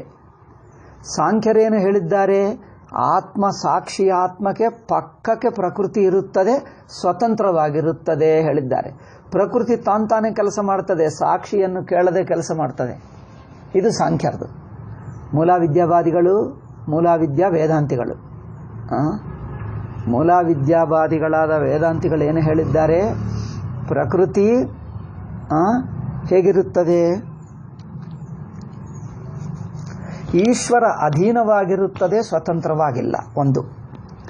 ಎರಡನೆಯದು, ಸಾಂಖ್ಯರು ಪ್ರಕೃತಿ ನಿಜವಾಗಿ ಪರಮಾತ್ಮಕ್ಕೆ ಸಮಾನ ಮಟ್ಟವಾಗಿರುತ್ತದೆ. ಪರಮಾತ್ಮಕ್ಕೆ ಸಮಾನ ಮಟ್ಟ. ಸಮಾನ ಮಟ್ಟ ಅಂದ್ರೇನು? ಸಾಕ್ಷಿ ಆತ್ಮ ಎಷ್ಟು ಸತ್ಯವೋ ಪ್ರಕೃತಿ ಅಷ್ಟೇ ಸತ್ಯ. ಆತ್ಮ ಎಷ್ಟು ಸತ್ಯವೋ ಪ್ರಕೃತಿ ಅಷ್ಟೇ ಸತ್ಯ. ಎರಡಕ್ಕೆ ಪಕ್ಕದಲ್ಲಿ ಪ್ಯಾರಲಲ್ ಆಗಿ ಸಮಾಂತರವಾಗಿರುತ್ತದೆ ಎಂದು ಸಾಂಖ್ಯರು. ಸಾಂಖ್ಯರಿಗೆ ಮೂಲ ವಿದ್ಯಾವಾದಿಗಳಿಗೆ ಕಾಂಟ್ರಾಸ್ಟ್. ಇಬ್ಬರಿಗೆ ಹೋಲಿಸ್ತಾ ಇದ್ದೀವಿ. ಏಕೆಂದರೆ ಹೋಲಿಸಿದ್ದರೆ ಸೂಕ್ಷ್ಮ ವ್ಯತ್ಯಾಸ ಗೊತ್ತಾಗ್ತದೆ. ಅದನ್ನು ಅದಾಗಿ ಇದನ್ನು ಇದಾಗಿ ಬಿಡಿ ಕೇಳಿದ್ದರೆ ನಿಮಗೆ ಸೂಕ್ಷ್ಮ ವ್ಯತ್ಯಾಸನೇ ಗೊತ್ತಾಗಲ್ಲ. ಮೂಲವಿದ್ಯಾವಾದಿಗಳು ಏನು ಹೇಳಿದ್ದಾರೆಂದರೆ ಪ್ರಕೃತಿ ಆತ್ಮಕ್ಕೆ ಅಧೀನ ಒಂದಾಯಿತು.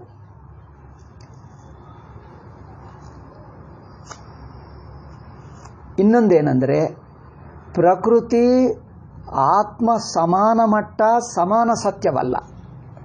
ಸಾಂಖ್ಯರು ಸಮಾನ ಸತ್ಯ. ಆತ್ಮ ಹೇಗಿರುತ್ತದೋ ಪ್ರಕೃತಿ ಇರುತ್ತದೆ, ತಾನು ತಾನಾಗಿ ಸ್ವತಂತ್ರವಿರುತ್ತದೆ. ಇವರು ಹೇಳಿದ್ದರು ತಾನು ತಾನಾಗಿ ಸ್ವತಂತ್ರವಲ್ಲ, ಪರಮಾತ್ಮ ಅಧೀನದಲ್ಲಿರುತ್ತದೆ, ಪರಮಾತ್ಮ ಮೇಲೇನೇ ಇರುತ್ತದೆ, ಇದಕ್ಕೆ ಸ್ವತಂತ್ರ ಇರವು ಇಲ್ಲ. ಇದು ಮಾತ್ರ ದೊಡ್ಡ ಪರಿವರ್ತನೆ, ಸಾಮಾನ್ಯವಲ್ಲ, ತುಂಬ ಇದು ಒಳ್ಳೆಯದು, ತುಂಬ ಒಳ್ಳೆಯದು. ಅಂದರೆ ಅದು ಇನ್ನೊಬ್ಬರನ್ನು ಆಶ್ರಯಿಸಿಕೊಂಡು ಬದುಕುತ್ತದೆ ಹೊರತು ತಾನು ಪರಮಾತ್ಮಕ್ಕೆ ಸಮಾನ ಮಟ್ಟವಾಗಿ ಬದುಕಲ್ಲ, ಪರಮಾತ್ಮವನ್ನು ಆಶ್ರಯಿಸಿಕೊಂಡೇ ಇರುತ್ತದೆ. ಇನ್ನೊಂದು ಅಂಶ ಅಂದರೆ ಪ್ರಕೃತಿ ತಾನು ತಾನಾಗಿರಲ್ಲವ ಅಂದರೆ ಪ್ರಕೃತಿಗೆ ಸ್ವತಂತ್ರ ಸತ್ತ ಇಲ್ಲ. ಸತ್ತ ಅಂದರೆ ಇರವು ದಾನಿ ಉನಿಕಿ, ಸ್ವತಂತ್ರ ಇರವು ಇಲ್ಲ. ಏನಿರುತ್ತದೆ ಪರಮಾತ್ಮ ಅಧೀನದಲ್ಲಿ ಆಯಿತು.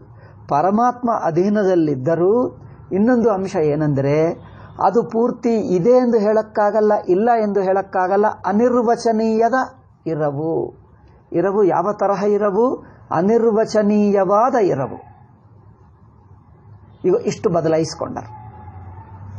ಸಾಂಖ್ಯರು ಪೂರ್ತಿ ಇರವು ಹೇಳಿದ್ದಾರೆ, ಇವರೇನೋ ಪೂರ್ತಿಯಲ್ಲ, ಒಂದು ಬಗೆಯಾದ ಇರವು. ಪರಮಾತ್ಮನನ್ನು ಆಶ್ರಯಿಸಿಕೊಂಡು ಒಂದು ಬಗೆಯಾದ ಇರವು. ಇದು ಪರಮಾತ್ಮ ಜೊತೆಗೆ ಎಂದಿಗೂ ಇರುತ್ತದೆ, ಅನಾದಿ ಅನಂತ ಅಷ್ಟೇ, ಎಂದಿಗೂ ಇರುತ್ತದೆ, ಅನಾದಿ ಅನಂತ. ಆದರೆ ಇದು ಪರಮಾತ್ಮನಲ್ಲಿ ಅಧೀನವಾಗಿ ಪರಮಾತ್ಮನನ್ನು ಆಶ್ರಯಿಸಿಕೊಂಡೇ ಒಂದು ಬಗೆಯಾದ ಇರುವು. ಸಾಂಖ್ಯರು ಹೇಳಿರುವ ಪ್ರಕೃತಿಗೆ ಸ್ವತಂತ್ರ ಇರುವು ಹೇಗಿರುತ್ತದೋ ಹಾಗಿಲ್ಲ. ಇದಕ್ಕೆ ಏನು ಅಧೀನವಾಗಿ ಅದರಲ್ಲೇ ಆಶ್ರಯಿಸಿಕೊಂಡು ಇದೆ ಎಂದು ಹೇಳಕ್ಕಾಗಲ್ಲ, ಇಲ್ಲ ಎಂದು ಹೇಳಕ್ಕಾಗಲ್ಲ, ಒಂದು ಬಗೆಯಾದ ಇರವು ಅಲ್ಲವೇ, ಒಂದು ಬಗೆಯಾದ ಇರವು. ಇದು ಅನಿರ್ವಚನೀಯ ಇರವು ಎಂದು ಹೇಳಿದ್ದಾರೆ. ಅನಿರ್ವಚನೀಯ ಇರವಿಗೆ ಅವರು ಮಿಥ್ಯ ಎಂದು ಹೆಸರಿಟ್ಟರು. ಈ ಮಿಥ್ಯ ಅದ್ವೈತಿಗಳು ಹೇಳುವ, ಶಂಕರಾಚಾರ್ಯರು ಹೇಳುವ ಮಿಥ್ಯ ಸ್ವಲ್ಪ ಒಂದು ಚೂರು ವ್ಯತ್ಯಾಸ ಇದೆ.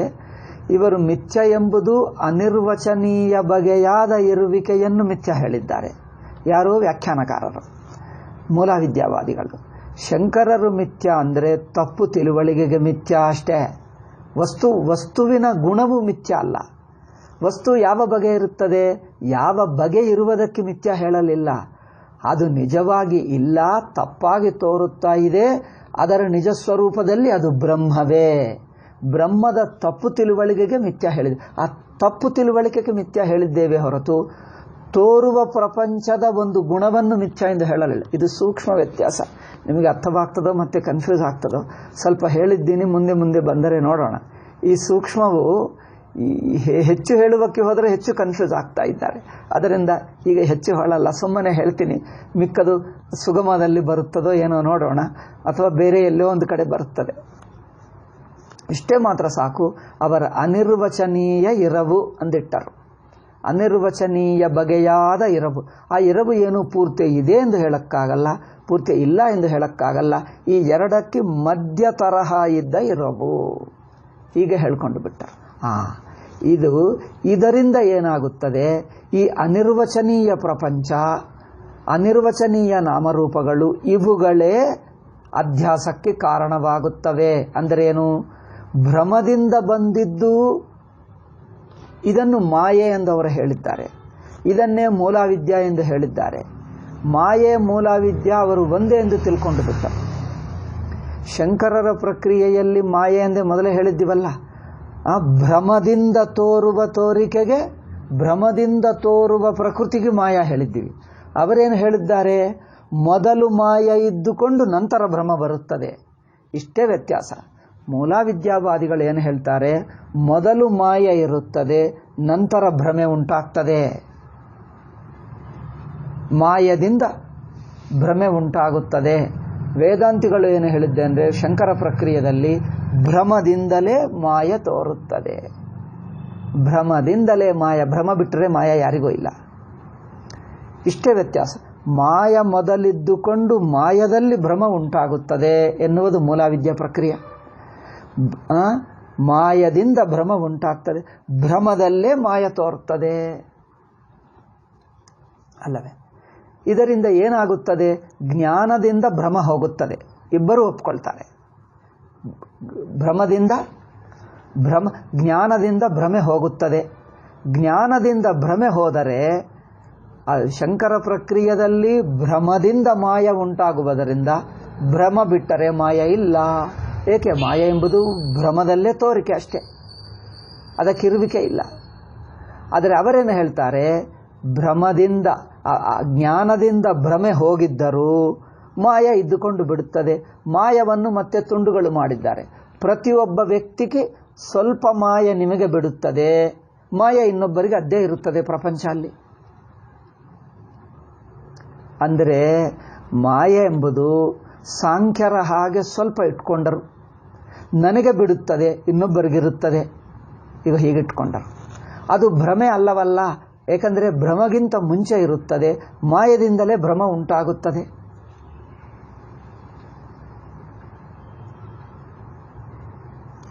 ಹೀಗೆ ಅದನ್ನು ಒಂದೇ ಬಗೆ ಹೇಳಕ್ಕಾಗಲ್ಲ. ಮೂಲವಿದ್ಯಾವಾದಿಗಳಲ್ಲಿಯೂ ಬಗೆ ಬಗೆ ಬಗೆ ಬಗೆ ಬಗೆ ಹೇಳುವ ಪದ್ಧತಿಗಳುಂಟು, ಬಗೆ ಬಗೆ ಪದ್ಧತಿಗಳು. ನಾನು ಹೇಳಿದ್ದು ಒಂದು ಬಗೆ. ಅವರು ಹೀಗೆ ಹೇಳ್ತಾರೆ ಎಂದು ಹೇಳಿದ್ದರೆ ಅದು ಒಬ್ಬರದಲ್ಲ, ಅಲ್ಲಿಯೂ 4-6 ಬಗೆ ಪದ್ಧತಿಗಳಿವೆ. ಆ 4-6ನಲ್ಲಿ ಇದು ಒಂದು ಬಗೆ. ಇಂಥದ್ದು ಏನೇನೋ ಹೇಳ್ತಾರೆ, ಅದೆಲ್ಲ ನಮಗೆ ಅಷ್ಟು ಒಳಹೊಕ್ಕಿ ಹೋಗಬೇಕಾಗಿಲ್ಲ. ಇದೆಲ್ಲ ಎಲ್ಲಿ ಬರುತ್ತದೆ ಅಂದರೆ ಪ್ರಕ್ರಿಯಾ ಪ್ರತ್ಯಭಿಜ್ಞದಲ್ಲಿ ಈ ಸೂಕ್ಷ್ಮ ವ್ಯತ್ಯಾಸಗಳು ಬರುತ್ತವೆ. ಅದು ನೀವು ಕೇಳಿದ್ದರೆ ಅಲ್ಲಿ ಹೇಳಬಹುದು, ಇಲ್ಲಿ ಬೇಡ. ಇನ್ನೊಂದು, ಇದು ಎದುರಾಗಿದ್ದರೆ ಹೇಳಿದರೆ ಇನ್ನೂ ಸ್ವಲ್ಪ ಸ್ಪಷ್ಟತೆ ಬರುತ್ತದೆ. ಈ ಆನ್ಲೈನ್ ಹೇಳುವುದು ಇನ್ನೂ ಸೂಕ್ಷ್ಮಕ್ಕೆ ಹೋದರೆ ಆನ್ಲೈನ್ಗೂ ಹೊಂದಲ್ಲ. ಇದು ಪರ್ಸನಲ್ಲಿ ಹೇಳತಕ್ಕದ್ದು ಆಯಿತು, ಅಂದರೆ ಪರ್ಸನಲ್ ಕ್ಲಾಸ್ನಲ್ಲಿ ಹೇಳತಕ್ಕದ್ದು. ಇದು ಏನೋ ಸ್ವಲ್ಪ ಹೇಳಿದ್ದೀವಿ ನೋಡಿ. ಅಂದರೆ ಅವರು ಮಾಯೆ ಎಂಬುದು ಭ್ರಮಕ್ಕಿಂತ ಹೊರಗೆ ಇದೆ, ಈಶ್ವರನ ಜೊತೆಗೆ ಇರುತ್ತದೆ, ಅದರಿಂದ ಭ್ರಮ ಉಂಟಾಗುತ್ತದೆ. ನಮಗೆ ಭ್ರಮ ಬಿಟ್ಟರೂ ಮಾಯ ಇರುತ್ತದೆ, ನಮ್ಮ ಭ್ರಮ ಬಿಟ್ಟ ನಂತರನೂ ಮಾಯ ಇರುತ್ತದೆ ಎಂದು ಅವರಿಟ್ಕೊಂಡರು. ಯಾರು? ಮೂಲವಿದ್ಯಾವಾದಿಗಳು. ಆದರೆ ಇಲ್ಲಿ ಸಚ್ಚಿದಾನಂದ ಸ್ವಾಮೀಜಿ ಅಥವಾ ಶಂಕರರ ಪ್ರಕ್ರಿಯೆಯಲ್ಲಿ ಮಾಯೆ ಎಂಬುದು ಭ್ರಮದಿಂದಲೇ ತೋರುವ ತೋರಿಕೆ. ತೋರಿಕೆ ಅಂದರೆ ಇಡೀ ಜಗತ್ತೇ ಮಾಯೆ. ಇಡೀ ಜಗತ್ತನ್ನು ಮಾಯೆ ಏಕೆ ಹೇಳ್ತೀರಿ? ಏಕೆಂದರೆ ಭ್ರಮದಲ್ಲಿ ತೋರುವುದು. ಭ್ರಮದಲ್ಲಿ ಇದ್ದುಕೊಂಡುವುದರಿಂದ ತೋರುವುದು. ಮೂಲವಿದ್ಯಾವಾದಿಗಳೇನು ಹೇಳ್ತಾರೆ? ಭ್ರಮದಿಂದ ತೋರುವುದಲ್ಲ, ಭ್ರಮ ಇರುತ್ತದೆ, ಮಾಯಾ ತೋರಿಕೆ ಇರುತ್ತದೆ, ಎರಡೂ ಪಕ್ಕಪಕ್ಕದಲ್ಲಿರುತ್ತವೆ. ನಿಮಗೆ ಭ್ರಮ ಇದ್ದರೆ ನಿಮಗೆ ತೋರ್ತದೆ, ನಿಮಗೆ ಭ್ರಮ ಬಿಟ್ಟರೆ ಮಾಯ ಇರುತ್ತದೆ, ನಿಮ್ಮನ್ನು ತೊಂದರೆ ಕೊಡಲ್ಲ, ಬಟ್ ಇನ್ನೊಬ್ಬರಿಗೂ ತೊಂದರೆ ಕೊಡ್ತದೆ.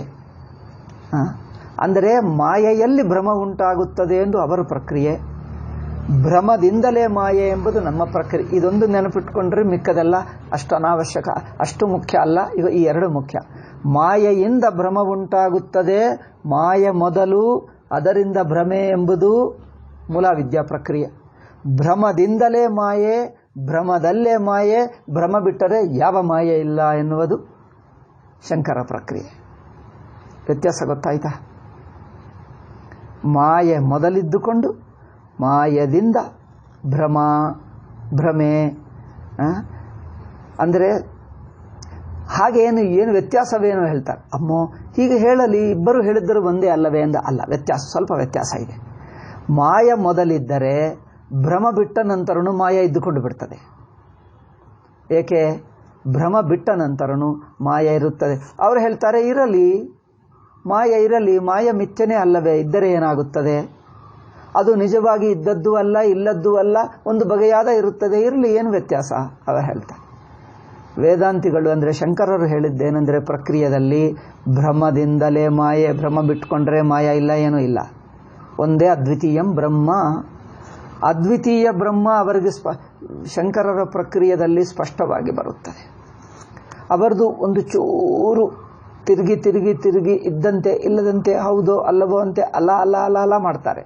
ಸ್ಪಷ್ಟತೆ ಬರಲ್ಲ. ಆಯಿತು, ಈಗ ಮುಂದುವರಿಯೋಣ. ನಾವು ಮಾಯೆ ಅಂದರೆ ನಾವು ಇಲ್ಲಿ ಮಾಯೆ ಎಂಬ ಪದದಿಂದ ವೇದಾಂತಕ್ಕೆ ಹೋಗಿಬಿಟ್ಟಿದ್ದೇವೆ. ಇಲ್ಲಿ ಮಾಯೆ ಅಂದರೆ ಇನ್ನೊಂದು ಮಾಯೆ. ಇದೇನೋ ಇಡೀ ಪ್ರಪಂಚವನ್ನೇ ಅನಿರ್ವಚನೀಯ ಎಂದು ಹೇಳುವುದರಿಂದ ಮಾಯಾ ಎಂದು ಹೇಳಿದ್ದಾರಲ್ಲ ಯಾರು ಮೂಲವಿದ್ಯಾವಾದಿಗಳು. ಆ ಅರ್ಥ ಒಂದು. ಈಗ ಶಂಕರರ ಪ್ರಕ್ರಿಯೆಯಲ್ಲಿ ಭ್ರಮದಲ್ಲಿ ತೋರುವ ತೋರಿಕೆಗೆ ಮಾಯೆ ಹೇಳಿದ್ದೇವೆ. ಈಗ ಇನ್ನು ವೈಷ್ಣವರಿದ್ದಾರೆ. ವೈಷ್ಣವರು ಅಂದ್ರೇನು? 4 ಬಗೆಯಾದ ವೈಷ್ಣವರು: ರಾಮಾನುಜ, ಮಧ್ವ, ನಿಂಬಾರ್ಕ, ವಲ್ಲಭ. ಇನ್ನು ಚೈತನ್ಯನೂ ಹೇಳಬಹುದು 5ನೇದು. 4 ಅಥವಾ 5 ಬಗೆಯಾದ ವೈಷ್ಣವರು. ಅವರು ಮಾಯಾ ಹೇಳ್ತಾರೆ. ಅವರು ಹೇಳುವ ಮಾಯದಲ್ಲಿ ಏನಿದೆ ಅಂದರೆ ಬ್ರಹ್ಮ ಸಗುಣ. ಸಗುಣ ಬ್ರಹ್ಮನಿಗೆ ಅವರಿಗೆ ಎಷ್ಟೋ ಗುಣಗಳಿರುತ್ತವೆ, ಮಾಯಾ ಇನ್ನೊಂದು ಗುಣ ಅಷ್ಟೇ. ಪರಮಾತ್ಮ ಸಗುಣ, ಅವರಿಗೆ ಎಷ್ಟೋ ಗುಣಗಳಿರುತ್ತವೆ. ಗುಣಗಳು ಶಕ್ತಿಗಳು ಇರುತ್ತವೆ. ಗುಣಗಳು ಹೇಗೋ ಶಕ್ತಿಗಳು ಹಾಗೆ ಅಲ್ಲವೇ? ಗುಣಗಳು ಶಕ್ತಿಗಳು, ಅಧಿಕಾರಗಳು, ಪವರ್. ಗುಣ ಆ್ಯಂಡ್ ಪವರ್, ಅನೇಕ ಗುಣಗಳು ಪವರ್ಗಳಿರುತ್ತವಲ್ಲ, ಹಾಗೆ ಅದರಲ್ಲಿ ಮಾಯಾ ಎನ್ನುವುದು ಇನ್ನೊಂದು ಗುಣ, ಇನ್ನೊಂದು ಶಕ್ತಿ ಅಷ್ಟೇ. ಆ ಶಕ್ತಿಯನ್ನು ಬಳಸಿಕೊಂಡು ಜಗತ್ತು ಸೃಷ್ಟಿ ಮಾಡ್ತಾನೆ, ಜಗತ್ತನ್ನು ಲಯ ಮಾಡ್ತಾನೆ, ಸೃಷ್ಟಿ ಸ್ಥಿತಿ ಲಯ ಮಾಡ್ತಾನೆ. ಪರಮಾತ್ಮನ ಶಕ್ತಿ ಮಾಯಾ. ಅದರಿಂದ ಪರಮಾತ್ಮ ಶಕ್ತಿಯಿಂದ ಜಗತ್ತು ಸೃಷ್ಟಿ ಮಾಡ್ತಾನೆ, ಜಗತ್ತನ್ನು ನಡೆಸ್ತಾನೆ, ಮತ್ತೆ ಜಗತ್ತನ್ನು ಲಯ ಮಾಡ್ತಾನೆ. ತಾನು ಮಾತ್ರ ಈ ಶಕ್ತಿ, ಇನ್ನು ಬೇರೆ ಕೆಲವು ಗುಣಗಳು ಶಕ್ತಿಗಳು ಇಟ್ಕೊಂಡು ಪರಮಾತ್ಮ ಇರುತ್ತಾನೆ. ಈ ಗುಣಗಳು ಶಕ್ತಿಗಳು ಪರಮಾತ್ಮ ಜೊತೆಗೆ ನಿಜವಾಗಿರುತ್ತವೆ ಅಷ್ಟೇ ಅವರು ಹೇಳಿದ್ದು. ಅವರದ್ದು ಬಿಡಿ, ಅವರದ್ದು ನಮಗೆ ಸುಮ್ಮನೆ ವ್ಯತ್ಯಾಸಕ್ಕೋಸ್ಕರ ಹೇಳಿದ್ದೀನಿ. ಈಗ ನಮ್ಮದು ಹೇಳುವುದೇನೆಂದರೆ, ಮಾಯ ಎಂಬುದು ಒಂದು ತೋರಿಕೆ. ಭ್ರಮೆಯಲ್ಲಿರುವಾಗ ತೋರುವ ತೋರಿಕೆ. ಭ್ರಮ ಅಂದರೆ ಜೀವತ್ವ ಭಾವ.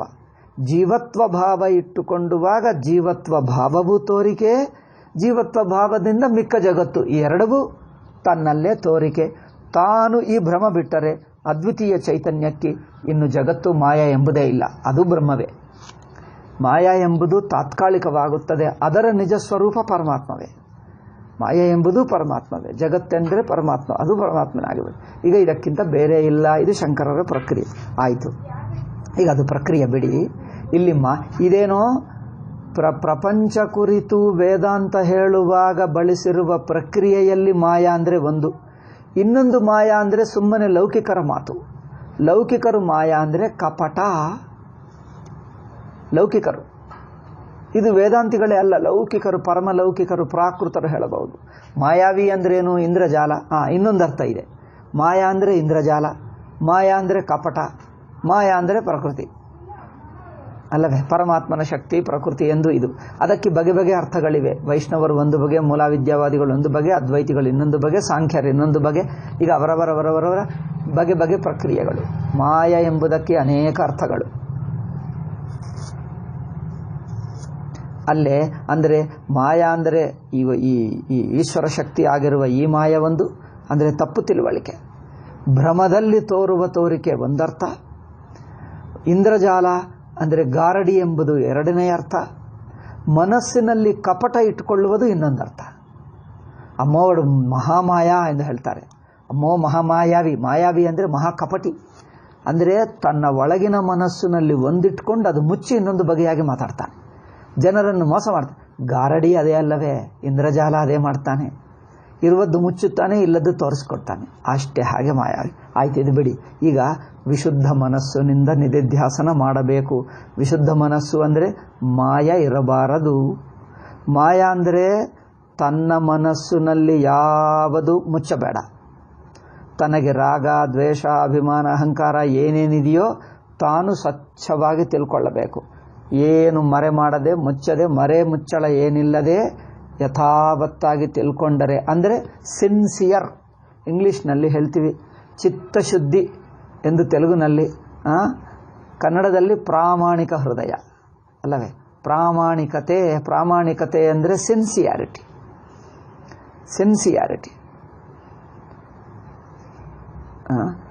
ಸಿನ್ಸಿಯಾರಿಟಿ ಅಂದರೆ ಅರ್ಥವೇನು? ಕಪಟವಿಲ್ಲದೆ ಇರುವುದು, ಹಿಪೋಕ್ರೆಟ್ ಆಗದೇ ಇರುವುದು. ಇಂಗ್ಲೀಷ್ನಲ್ಲಿ ನಾನ್ ಹಿಪೋಕ್ರೆಟ್. ಹಿಪೋಕ್ರಸಿ, ಸಿನ್ಸಿಯಾರಿಟಿ ಅಪೋಸಿಟ್ ಅಲ್ಲವೇ? ಹಿಪೋಕ್ರಸಿ ಎಲ್ಲಿರುತ್ತದೋ ಸಿನ್ಸಿಯಾರಿಟಿ ಇಲ್ಲ. ಎಲ್ಲಿ ಸಿನ್ಸಿಯಾರಿಟಿ ಇರುತ್ತದೋ ಅಲ್ಲಿ ಹಿಪೋಕ್ರಸಿ ಇಲ್ಲ. ಸಿನ್ಸಿಯಾರಿಟಿಗೆ ಅಪೋಸಿಟ್ ಹಿಪೋಕ್ರಸಿ. ಅಂದರೆ ಯಾವುದು ಮರೆ ಮಚ್ಚು ಮಾಡದೆ ಆ್ಯಸ್ ಇಟ್ ಈಸ್ ಅನ್ನು ಒಪ್ಪುಕೊಂಡುವುದು. ವೇದಾಂತಿಗಳು ತುಂಬ ಸಿನ್ಸಿಯರ್ ಇರಬೇಕು. ತನ್ನಲ್ಲಿರುವ ರಾಗ, ದ್ವೇಷ, ಅಭಿಮಾನ, ಆಸಕ್ತಿ ಇದ್ದರೆ ಯಾವುದನ್ನು ಮುಚ್ಚಬಾರದು.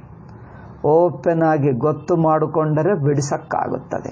ನೀವು ಮುಚ್ಚಿಬಿಟ್ಟರೆ ನಾನು ಚೆನ್ನಾಗಿದ್ದೇನೆ, ನನಗೆ ವೈರಾಗ್ಯವಿದೆ, ನನಗೆಲ್ಲ ಮನಸ್ಸು ಸರಿಯಾಗಿದೆ ಅಂದ್ಕೊಂಡ್ರೆ, ಈ ಮೋಹದಲ್ಲಿದ್ದರೆ, ಹಿಪೋಕ್ರಸಿಯಲ್ಲಿದ್ದರೆ, ಕಪಟ ಅಂದರೆ ತಾನು ಬೇಕೆಂದು ಮಾಡಿದ್ದರೆ ಕಪಟ ಆಗುತ್ತದೆ. ತಾನು ಇರುವುದು ಒಂದು, ತೋರಿಸುವುದು ಇನ್ನೊಂದು, ಇದರಲ್ಲಿ ತನಗೆ ಗೊತ್ತಿಲ್ಲದೆ ತೋರಿಸಿದ್ದರೆ ಮೋಹ ಹೇಳ್ತೀವಿ ಅಲ್ಲವೇ. ಇದು ತಪ್ಪೆಂದವರಿಗೆ ಗೊತ್ತಾಗಲ್ಲ. ಮೋಹದಲ್ಲಿರುವವನಿಗೆ ನಾನು ತಪ್ಪು ಮಾಡ್ತಾ ಇದ್ದೀನಿ ಎಂದು ಗೊತ್ತಾಗಲ್ಲ. ಆಕರ್ಷಿತವಾಗುತ್ತಾನೆ, ಮೋಹಿತನಾಗುತ್ತಾನೆ. ನಾನು ತಪ್ಪು ಮಾಡ್ತೀನಿ ಎಂದು ಅನಿಸಲ್ಲ, ನಾನು ಸರಿಯಾಗಿದ್ದೇನೆ ಅನಿಸುತ್ತದೆ. ಕಪಟ ಅಂದ್ರೇನು? ಇವರಿಗೆ ಗೊತ್ತು ಇದು ತಪ್ಪಂದು ಬೇಕೆಂದು ಮುಚ್ಚಿ ಹೇಳುತ್ತಾನೆ. ಕಪಟಕ್ಕೆ ಇದಕ್ಕೆ ಏನದು ಮೋಹಕ್ಕೆ ವ್ಯತ್ಯಾಸ ನೋಡಿ. ಮೋಹದಲ್ಲಿ ಒಂದನ್ನು ತಪ್ಪು ತಿಳ್ಕೊಂಡರೆ, ಒಂದಕ್ಕೆ ಆಕರ್ಷಿತವಾಗರೆ, ಮೋಸ ಹೋದರೆ, ಮೋಸ ಹೋಗಿರುವವನು ಮೋಹದಲ್ಲಿದ್ದಾನೆ ಹೇಳ್ತೀವಿ. ಮುಗ್ಧನಾಗಿರುತ್ತಾನೆ, ಮೋಹದಲ್ಲಿರುತ್ತಾನೆ, ಅವ್ರಿಗೆ ಗೊತ್ತಿಲ್ಲ, ಅವರ ತಪ್ಪೆಂದು ಗೊತ್ತಿಲ್ಲ, ಅದು ನಿಜವೇ ಅನ್ಕೊಳ್ತಾನೆ.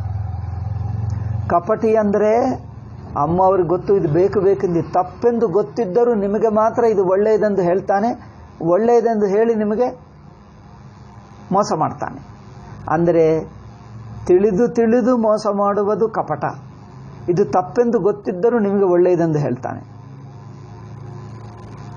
ಇದು ಕಪಟ. ತನಗೆ ಅಷ್ಟು ದೊಡ್ಡ ಹಣ ಇಲ್ಲದಿದ್ದರೂ ಇದ್ದಂತೆ ತೋರಿಸ್ಕೊಳ್ತಾನೆ. ತನಗೆ ದೊಡ್ಡ ಮಂತ್ರಿಗಳು ಪರಿಚಯವಿಲ್ಲದಿದ್ದರೂ ನನಗೆಲ್ಲ ಹೈ ಪೀಪಲ್ ಎಲ್ಲ ಪರಿಚಯ ಎಂದು ಹೇಳ್ಕೊಂಡು ಬಿಡ್ತಾನೆ. ತನಗೆ ಆಸ್ತಿ ಅಷ್ಟು ದೊಡ್ಡ ಇಲ್ಲದಿದ್ದರೂ ಇದ್ದಂತೆ ನಟಿಸ್ತಾನೆ, ಇದ್ದಂತೆ ತೋರ್ತಾನೆ. ಹೋಗಿ ತೋರಿಸ್ತಾನೆ, ನೋಡಿ ಈ ಬಿಲ್ಡಿಂಗ್ಗಳೆಲ್ಲ ನನ್ನವೇ ಎಂದು ಹೇಳಿಬಿಡ್ತಾನೆ. ಈಗ ಈ ಆಸ್ತಿ ಎಲ್ಲ ನನ್ನದೇ ಎಂದು ಹೇಳಿಬಿಡ್ತಾನೆ. ಜನರು ಹೌದೇನೋ ಅಂದ್ಕೊಳ್ತಾರೆ, ಇವ್ರಿಗೆ ಗೊತ್ತು ಇದಲ್ಲ ಎಂದು ಸುಮ್ಮನೆ ತೋರಿಸ್ತಾನೆ. ಈಗ ಮತ್ತೆ ಹತ್ತಿರಕ್ಕೆ ಹೋಗಬಾರ್ದು, ಹತ್ತಿರಕ್ಕೆ ಹೋದರೆ ಅವರು ಹೇಳಿಬಿಡ್ತಾರೆ ಇದಲ್ಲ ಎಂದು. ಗೊತ್ತಾಗದಂತೆ ದೂರದಿಂದಲೇ ಸುಳ್ಳು ಹೇಳ್ತಾನೆ. ಈಗ ಈ ಕಪಟ ತನಗೆ ಅಷ್ಟು ದೊಡ್ಡತನ, ಅಷ್ಟು ಗ್ರೇಟ್ನೆಸ್ ಇಲ್ಲದಿದ್ದರೂ ಇದ್ದಂತೆ ತೋರಿಸಿಕೊಳ್ಳುವುದು, ನಟಿಸುವುದು, ಆಕ್ಟ್ ಮಾಡುವುದು ಕಪಟ. ಅದು ನಿಜವಾಗಿ ನಂಬಿ ಇದೇನೇನೋ ಇದು ತಾನು ನಂಬಿಕೊಂಡು ಅದರಲ್ಲೇ ಮುಳುಗಿರುವುದು ಮೋಹ ಅಲ್ಲವೇ. ತಾನಿದು ತನ್ನದು ಅನ್ಕೊಂಡು ನಂಬುತ್ತಾನೆ. ಲೇಟರ್ ಗೊತ್ತಾಗ್ತದೆ, ಅನಂತರ ಇದು ನಿನ್ನದಲ್ಲಪ್ಪ, ನೀವು ತಪ್ಪಾಗಿ ತಿಳ್ಕೊಂಡಿದ್ದೀವಿ, ಅಯ್ಯೋ ಹಾಗ ಇದು ನನ್ನದೇ ಅನ್ಕೊಂಡೆ ಎಂದು ಆವಾಗ ಗೊತ್ತಾಗಿಬಿಡ್ತದೆ ಅಲ್ಲ.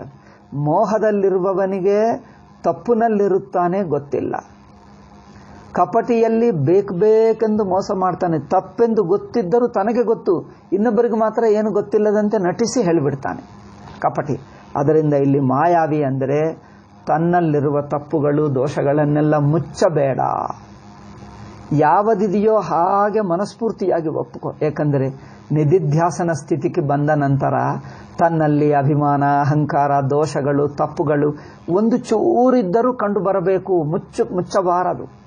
ಇನ್ನೊಬ್ಬರಿಗೆ ಮುಚ್ಚಿದರೆ ಮುಚ್ಚಬಹುದೇನೋ ಹೊರತು ತನಗೆ ತಾನು ಮಾತ್ರ ಮುಚ್ಚಿಕೊಳ್ಳಲೇಬಾರದು. ತನ್ನಲ್ಲಿ ಏನು ಸ್ವಲ್ಪ ವೀಕ್ನೆಸ್ ಇದ್ದರೂ ಬೇಜಾರು ಮಾಡಿಕೊಳ್ಳಬೇಡ. ನಿರ್ಮಲ ಮನಸ್ಸಿನಿಂದ ಯಥಾವತ್ತಾಗಿ ತಿಳ್ಕೊ. ಕನ್ನಡಿ ಹಾಗೆ ನಾವು ನೋಡಬೇಕು ಅಲ್ಲವೇ. ಕನ್ನಡಿ ಹಾಗೆ ತನ್ನನ್ನು ನೋಡಬೇಕು. ಒಂದು ಹಿಂದಿಯಲ್ಲಿ ಯಾವುದೋ ಒಂದು ಹಿಂದಿ ಸಿನಿಮಾದಲ್ಲಿ ಒಂದು ಹಾಡು ಇದ್ದಂತೆ. ನಾನೊಂದು ಹಿಂದೆ ಒಬ್ಬ ಗುರುಗಳ ಹತ್ತಿರ ಮೊದಲು ನಾನು ಚಿಕ್ಕನಾಗಿರುವಾಗ ವೇದಾಂತ ಕೇಳುವಕ್ಕೆ ಹೋಗ್ತಿದ್ದೆ. ಅಲ್ಲಿ ಒಬ್ಬ ಭಕ್ತಳು ಬರುತ್ತಿದ್ದರು, ಒಳ್ಳೆಯ ಸಂಗೀತಜ್ಞಳು, ಹಾಡು ಹಾಡುವವಳು, ಶಾಸ್ತ್ರೀಯ ಸಂಗೀತ ಗೊತ್ತಿರುವವಳು. ಅವಳು ಈ ಹಾಡು ಹಾಡುತ್ತಿದ್ದರು. ನನಗೆ ಗೊತ್ತಿಲ್ಲ ಇದು ಫಿಲ್ಮ್ನಲ್ಲಿದೆ ಎಂದು ಗೊತ್ತಿಲ್ಲ, ಆದರೆ ಅವರು ಚೆನ್ನಾಗಿ ಏನದು ಮನದರ್ಪಣ ಕಹಲಾಯೋ, ಅದು ಈಗಲೂ ಸಿಗಬಹುದು, ನೀವು ನೋಡಿ ಸಿಗುತ್ತದೆ. ಮನದರ್ಪಣ ಕಹಲಾಯೋ ತೋರ ಮನದರ್ಪಣ ಕಹಲಾಯೋ. ನಿನ್ನ ಮನಸ್ಸೇ ನಿನಗೆ ದರ್ಪಣ ಅಂದರೆ ಕನ್ನಡಿ ಆಗುತ್ತದೆ, ಕನ್ನಡಿ ಎಂದು ಹೇಳಲ್ಪಡುತ್ತದೆ. ಇದು ಯಾರೋ ಒಂದು ಭಕ್ತರೋ ಸಜ್ಜನರೋ ಬರೆದಿರಬಹುದು. ಇದು ಒಂದು ಹಿಂದಿ ಫಿಲ್ಮ್ನಲ್ಲಿ, ಪ್ರಾಚೀನ ಫಿಲ್ಮ್ನಲ್ಲಿದೆ. ಅಂದರೆ ನಿನ್ನ ಮನಸ್ಸು ದರ್ಪಣವೇ. ಅಂದರೆ ಮನಸ್ಸಂದರೆ ಅಲ್ಲಿ ಮನಸ್ಸೆಂದು ಹೇಳಿದ್ದರೆ ಹೊರತು ನಿಜವಾಗಿ ಸಾಕ್ಷಿ. ಆ ಸಾಕ್ಷಿಗೆ ಮನಸ್ಸು ಕನ್ನಡಿಯಾಗಿದೆ.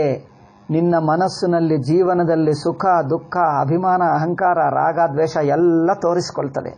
ಮನದರ್ಪಣ ಕಹಲಾಯೋ ತೋರ ಮನದರ್ಪಣ ಕಹಲಾಯೋ ಅಲ್ಲವೇ? ಇದು ಹಿಂದಿಯಲ್ಲಿ ಒಂದು ಹಾಡಿದೆ. ನಿನ್ನ ಮನಸ್ಸೇ ಕನ್ನಡಿಯಾಗುತ್ತದೆ, ನಿನ್ನಲ್ಲಿ ಏನೇನಿದೆಯೋ ಎಲ್ಲ ತೋರಿಸ್ತದೆ. ಇದನ್ನು ನೋಡುವವನು ಅಂದರೆ ತನ್ನನ್ನು ತಾನು ಮರೆಮುಚ್ಚು ಮಾಡಿಕೊಳ್ಳದೆ ತನ್ನಲ್ಲಿ ಏನೇನು ತಪ್ಪುಗಳಿವೆಯೋ ಅದೆಲ್ಲ ನೋಡಬೇಕು ಆಸ್ ಇಟ್ ಈಸ್.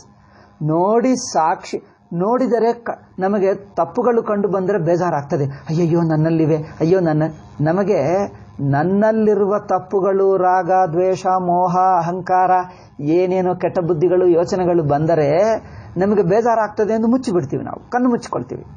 ಮುಚ್ಚಿಬಿಟ್ಟರೆ ಅದು ಹೋಗಲ್ಲ, ಅಲ್ಲೇ ಇದ್ದು ಬಿಡ್ತದೆ, ಹೋಗಲ್ಲ. ಅದರಿಂದ ಏನು ಮಾಡಬೇಕು? ಯಾವುದು ಮನಸ್ಸು ಕಂಡು ಬಂದರೆ ಅದು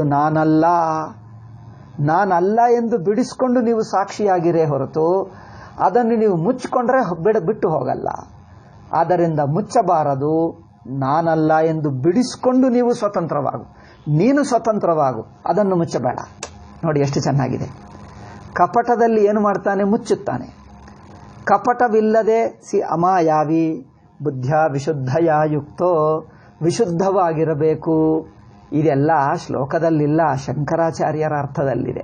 ಕಪಟವಿಲ್ಲ ಅಷ್ಟೇ, ಶುದ್ಧವಾಗಿರಬೇಕು, ಕಪಟವು ಬೇಡ ಅಷ್ಟೇ ಹೇಳಿದ್ದರೆ ಹೊರತು ಕಪಟವು ಬೇಡ ಅಂದರೆ ಏನು ಮಾಡಬೇಕು? ಈಗ ನಾನೆಲ್ಲ ಬಿಡಿಸ್ತಾ ಇದ್ದೀನಿ, ನನಗೆ ಅನಿಸಿದ್ದು, ನಾನು ಮನನ ನಿಧಿಧ್ಯಾಸನ ಮಾಡಿದ್ದಾಗ ನನಗೆ ಅನುಭವಕ್ಕೆ ಬಂದಿದ್ದು ನಿಮಗೆ ಹೇಳ್ತಾ ಇದ್ದೀನಿ. ನೀವು ಮಾಡಿ ನೋಡಿ, ನಿಮಗೆ ಏನಾದರೂ ಒಳ್ಳೆಯ ಅರ್ಥ ಬಂದರೆ ಒಳ್ಳೆಯದು ಹೇಳಿ, ನಮಗೂ ಹೇಳಿ, ನಾವು ಕೇಳ್ತೀವಿ. ನನಗೆ ಅನಿಸಿದ್ದು ಹೇಳ್ತಾ ಇದ್ದೀನಿ. ಶಂಕರಾಚಾರ್ಯ ಇಷ್ಟೇ ಹೇಳಿದರು, ಕಪಟ ಬೇಡ.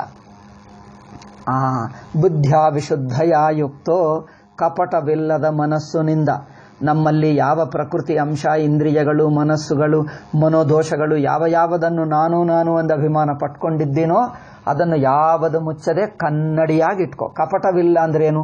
ಕನ್ನಡಿ ಹಾಗೆ ಎಲ್ಲ ಕಂಡು ಬರಲಿ. ನೀವು ಕನ್ನಡಿಯಾಗಿ ನಿರ್ಮಲ ಕನ್ನಡಿಯಾಗಿರಿ. ಕನ್ನಡಿ ಅಂದರೆ ದರ್ಪಣ, ಅದ್ದಂ, ನಿರ್ಮಲమైన ಅದ್ದಂಲ ಉಂಡಂಡಿ ಅಂದರೆ ಏನು? ಏನೇನು ಕಂಡು ಬರ್ತದೋ ಎಲ್ಲವೂ ಕನ್ನಡದಿಂದ ನೋಡ್ಕೊಂಡು, ಏನೇ ಕಂಡು ಬರಲಿ ಮುಚ್ಚಬೇಡ. ಜನರಿಗನ್ನಿಸುತ್ತದೆ, ಅಪ್ಪ ನಾವು ತಡ್ಕೊಳ್ಳಕ್ಕಾಗಲ್ಲ, ರಾಗ ದ್ವೇಷ ಅಭಿಮಾನ ಆಸಕ್ತಿ ಮೋಹ ಕಂಡು ಬಂದರೆ ತಡ್ಕೊಳ್ಳಕ್ಕಾಗಲ್ಲ, ಮುಚ್ಚಿಬಿಡ್ತೀವಲ್ಲ. ಅಲ್ಲೇ ನಿಮಗೆ ತುಂಬ ಪೇಷನ್ಸ್ ಬೇಕು. ಇದರಲ್ಲಿ ಎರಡು ಅಂಶ. ಅದು ದೋಷ ಏನಿದೆಯೋ ಅದು ಅನುಭವದಕ್ಕೆ ಬರಲಿ, ಅರಿವಿಕೆ ಬರಲಿ. ಅರಿವಿಕೆ ಬಂದ ಮೊದಲನೆಯ ಕ್ಷಣವೇ ನಾನು ಅದಲ್ಲ, ನಾನು ಸಾಕ್ಷಿ, ಅದು ನನ್ನಲ್ಲಿ ಕಲ್ಪಿತ, ಅದೆಲ್ಲ ಕನಸು, ನಾನಲ್ಲ. ನಿಮ್ಮ ಮನಸ್ಸಿನಲ್ಲಿ ಏನೇನು ದೋಷಗಳು ಕಂಡು ಬರ್ತವೋ ಆ ದೋಷಗಳು ಆ ಮನಸ್ಸು ಎರಡೂ ನಾನಲ್ಲ. ಮನಸ್ಸಿನಲ್ಲಿರುವ ದೋಷ, ಈರ್ಷ ಇದೆ, ದೋಷ ಇದೆ. ಮನಸ್ಸಿನಲ್ಲಿರುವ ದೋಷ, ಮನಸ್ಸು, ಈ ದೋಷವು ಯಾವ ವಸ್ತುವು ವ್ಯಕ್ತಿಯಲ್ಲಿರುತ್ತದೋ, ಯಾವುದೋ ಒಂದು ವ್ಯಕ್ತಿ ಕುರಿತಿರುತ್ತದಲ್ಲವೇ ಈರ್ಷನೋ ದ್ವೇಷವೋ ಅಹಂಕಾರವೋ, ಯಾವುದೋ ಒಂದು ವ್ಯಕ್ತಿಯಲ್ಲಿ ವಸ್ತು ಕುರಿತು ಅಹಂಕಾರ, ವ್ಯಕ್ತಿಯಲ್ಲಿ ಈರ್ಷ ಯಾವುದೋ ಒಂದು ಇರುತ್ತದಲ್ಲ. ಆ ವಸ್ತುವು ವ್ಯಕ್ತಿ, ಈರ್ಷಾ ದೋಷ ಗುಣ, ಮನಸ್ಸು, ಈ ಮೂರು ನಾನಲ್ಲ ಎಂದು ಬಿಟ್ಟರೆ ನೀವು ಮುಚ್ಚುವಕ್ಕೆ ಪ್ರಯತ್ನ ಮಾಡಲ್ಲ. ಅಲ್ಲ, ನಮ್ಮಲ್ಲಿ ತಪ್ಪಿದ್ದರೆ ಯಾವಾಗ ಮುಚ್ಚುತ್ತೇವೆ ಅಂದರೆ ಮನಸ್ಫೂರ್ತಿಯಾಗಿ ಒಪ್ಪಿಕೊಳ್ಳದಿದ್ದರೆ ಮುಚ್ಚುತ್ತೇವೆ. ಒಪ್ಪಿಕೊಂಡು ಬಿಟ್ಟರೆ ಇದು ನಾನಲ್ಲ, ಸುಮ್ಮನೆ ಕಲ್ಪಿತ ಇರಲಿ, ಏಕೆ ಅಭಿಮಾನ, ಏಕೆ ಮುಚ್ಚುವುದೇಕೆ?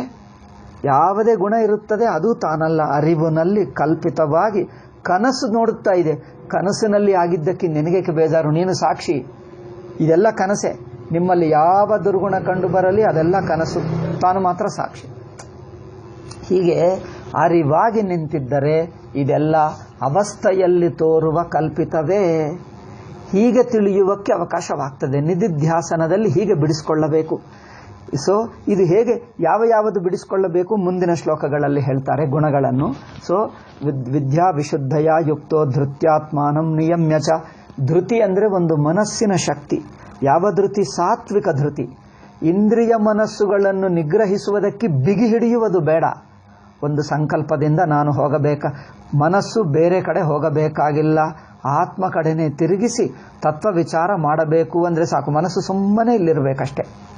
ನೀವು ಇಷ್ಟಪಟ್ಕೊಂಡ್ರೆ ಮನಸ್ಸು ಇಲ್ಲೇ ಇರುತ್ತದೆ.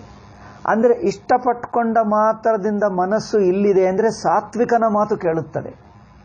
ಅಂದರೆ ನಿಮ್ಮ ಮನಸ್ಸು ಸಾತ್ವಿಕ ಭಾವದಿಂದಲೇ ನಿಗ್ರಹ ಮಾಡಬೇಕು.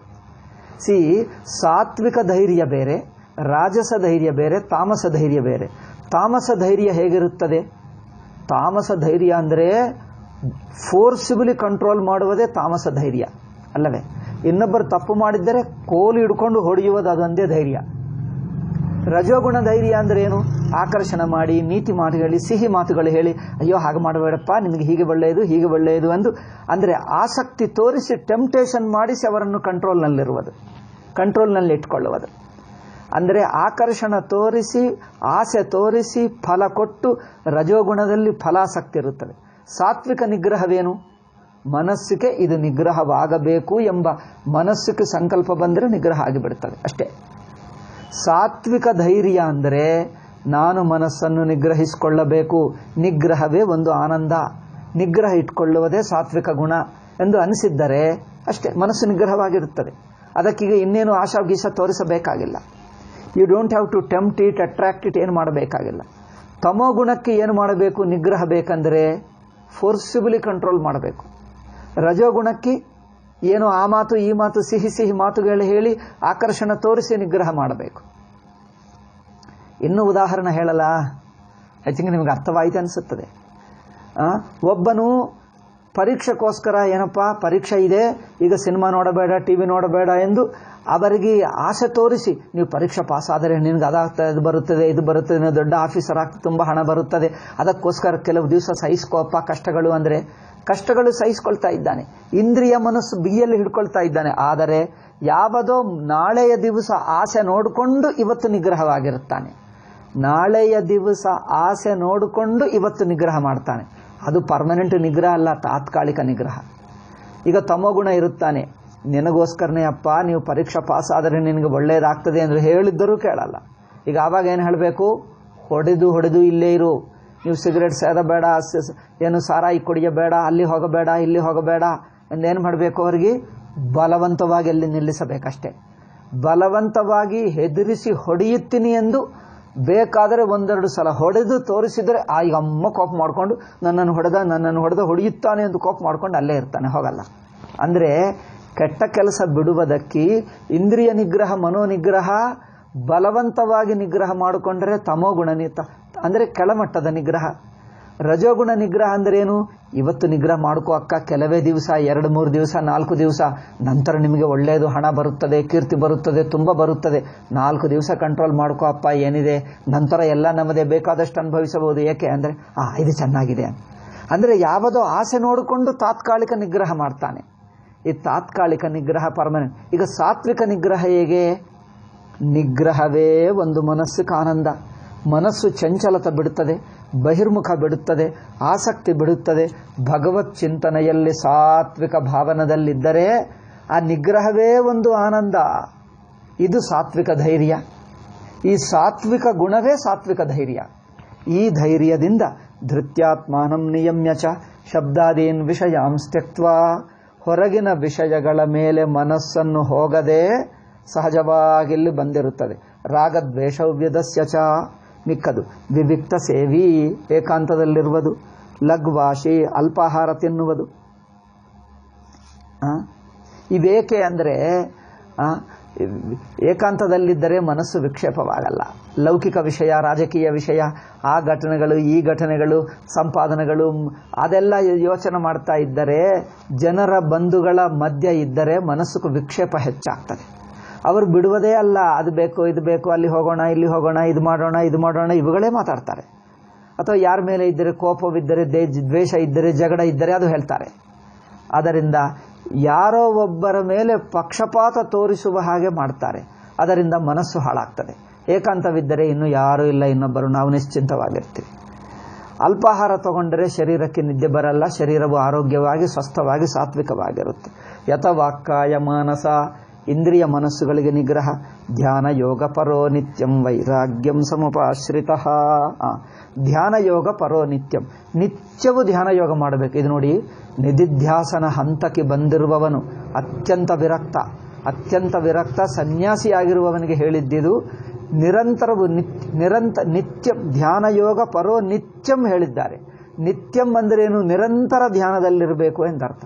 ನಿರಂತರ ಧ್ಯಾನ ಅಂದರೆ ಬರೀ ನಮ್ಮ ಮಿಕ್ಕ ಕರ್ಮಗಳಿರುತ್ತವಲ್ಲ, ಪೂಜಾ ಜಪ, ಅದೆಲ್ಲ ಪೂಜಾ ಜಪ ಬೇಡಪ್ಪ ಬಿಡು, ನಿರಂತರ ಧ್ಯಾನವೇ ಮಾಡುವೆ. ಅಯ್ಯೋ ಪೂಜಾ ಜಪ ಬೇಡ, ಬಿಡಬಹುದು. ಏಕೆಂದರೆ ಇದು ಸನ್ಯಾಸಿಗೆ ಹೇಳಿರುವ ಮಾತು, ನಿಧಿಧ್ಯಾಸನ ಹೈ ಮಟ್ಟದಲ್ಲಿ ಹೇಳಿರುವ ಮಾತು.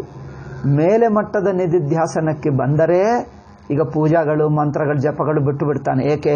ಅವುಗಳಲ್ಲಿ ಕರ್ತೃತಂತ್ರಕ್ಕೆ ಸಾಧನಗಳಿರುತ್ತವೆ. ಇವನು ಮಾಡುವ ನಿಧಿಧ್ಯಾಸನ ಕೇವಲ ಸಾಕ್ಷಿ. ಇಂದ್ರಿಯ ಮನಸ್ಸುಗಳು, ಇಡೀ ಜಗತ್ತು, ದೇಶ ಕಾಲ ಎಲ್ಲ ಬ್ರಹ್ಮಣಿ ಕಲ್ಪಿತ, ಬ್ರಹ್ಮದಲ್ಲೇ ಕಲ್ಪಿತ, ಜಗತ್ತು ಬಿಡಿಯಾಗೇ ಇಲ್ಲ. ಈ ನಿಧಿಧ್ಯಾಸನ ಹಂತಕ್ಕೆ ಬಂದವನಿಗೆ ಪೂಜೆಗಳು ಜಪಗಳು ಬೇಡ, ತೀರ್ಥಯಾತ್ರೆಗಳಂತೂ ಬೇಡವೇ ಬೇಡ, ಅನ್ನೆಸರಿ ಡಿಸ್ಟರ್ಬೆನ್ಸು. ಉಪವಾಸಾದಿಗಳು ಅನಾವಶ್ಯಕ ಬೇಡ. ಅಲ್ಪಾಹಾರ ತಗೊಳ್ಳುವುದೇ ಹೊರತು ಪೂರ್ತಿ ಉಪವಾಸ ಬೇಡ. ಅಲ್ಪಾಹಾರ, ಶರೀರವು ಜಸ್ಟ್ ಹಗುರವಾಗಿರುವಷ್ಟೇ ತಿನ್ನಬೇಕಷ್ಟೆ. ವೈರಾಗ್ಯಂ ಸಮುಪಾಶ್ರಿತ. ಈಗ ಪ್ರಪಂಚ, ನಾಮರೂಪ, ನೆಂಟರು, ಬಂಧುಗಳು ಯಾರು ಕುರಿತು ಚಿಂತೆ ಇಲ್ಲ. ಯಾರು ಏನೇ ಆಗಲಿ ನಮಗೆಲ್ಲ ಬಿಟ್ಟುಬಿಡ್ತೀವಿ. ಕೇವಲ ಬ್ರಹ್ಮ ಒಂದೇ. ಹಾಗೆ ಇದ್ದು ಈ ನಿಧಿಧ್ಯಾಸನದಲ್ಲಿ ಅರಿವಾಗಿರುತ್ತಾನೆ. ಮನಸ್ಸಿನಿಂದ ಕನಸಿನಿಂದ ಎಚ್ಚೆತ್ತವನಿಗೆ ಮನಸ್ಸು ಇಲ್ಲ ಸಾಕ್ಷಿ ಆಗುತ್ತದೆ. ಆ ಮನಸ್ಸೆಂಬುದು ಸಾಕ್ಷಿ ಆಗಿಬಿಡ್ತದೆ. ಆವಾಗ ಮನಸ್ಸನ್ನು ಇಲ್ಲದೆ ಮಾಡಿಬಿಡ್ತಾನೆ. ಮನಸ್ಸಿನಲ್ಲಿ ಯಾವ ಯಾವ ಗುಣ ಬಿಡಿಸಿದ್ದರೆ ಮನಸ್ಸು ಬಿದ್ದು ಹೋಗುತ್ತದೆ. ಒಂದೊಂದು ದುರ್ಗುಣಗಳನ್ನು ಬಿಡಿಸಿಬಿಟ್ಟರೆ ಮನಸ್ಸೇ ಇಲ್ಲದೆ ಅಳಿಸಿ ಹೋಗುತ್ತದೆ, ತುడుಚುకుపోతుంది మనస్సే.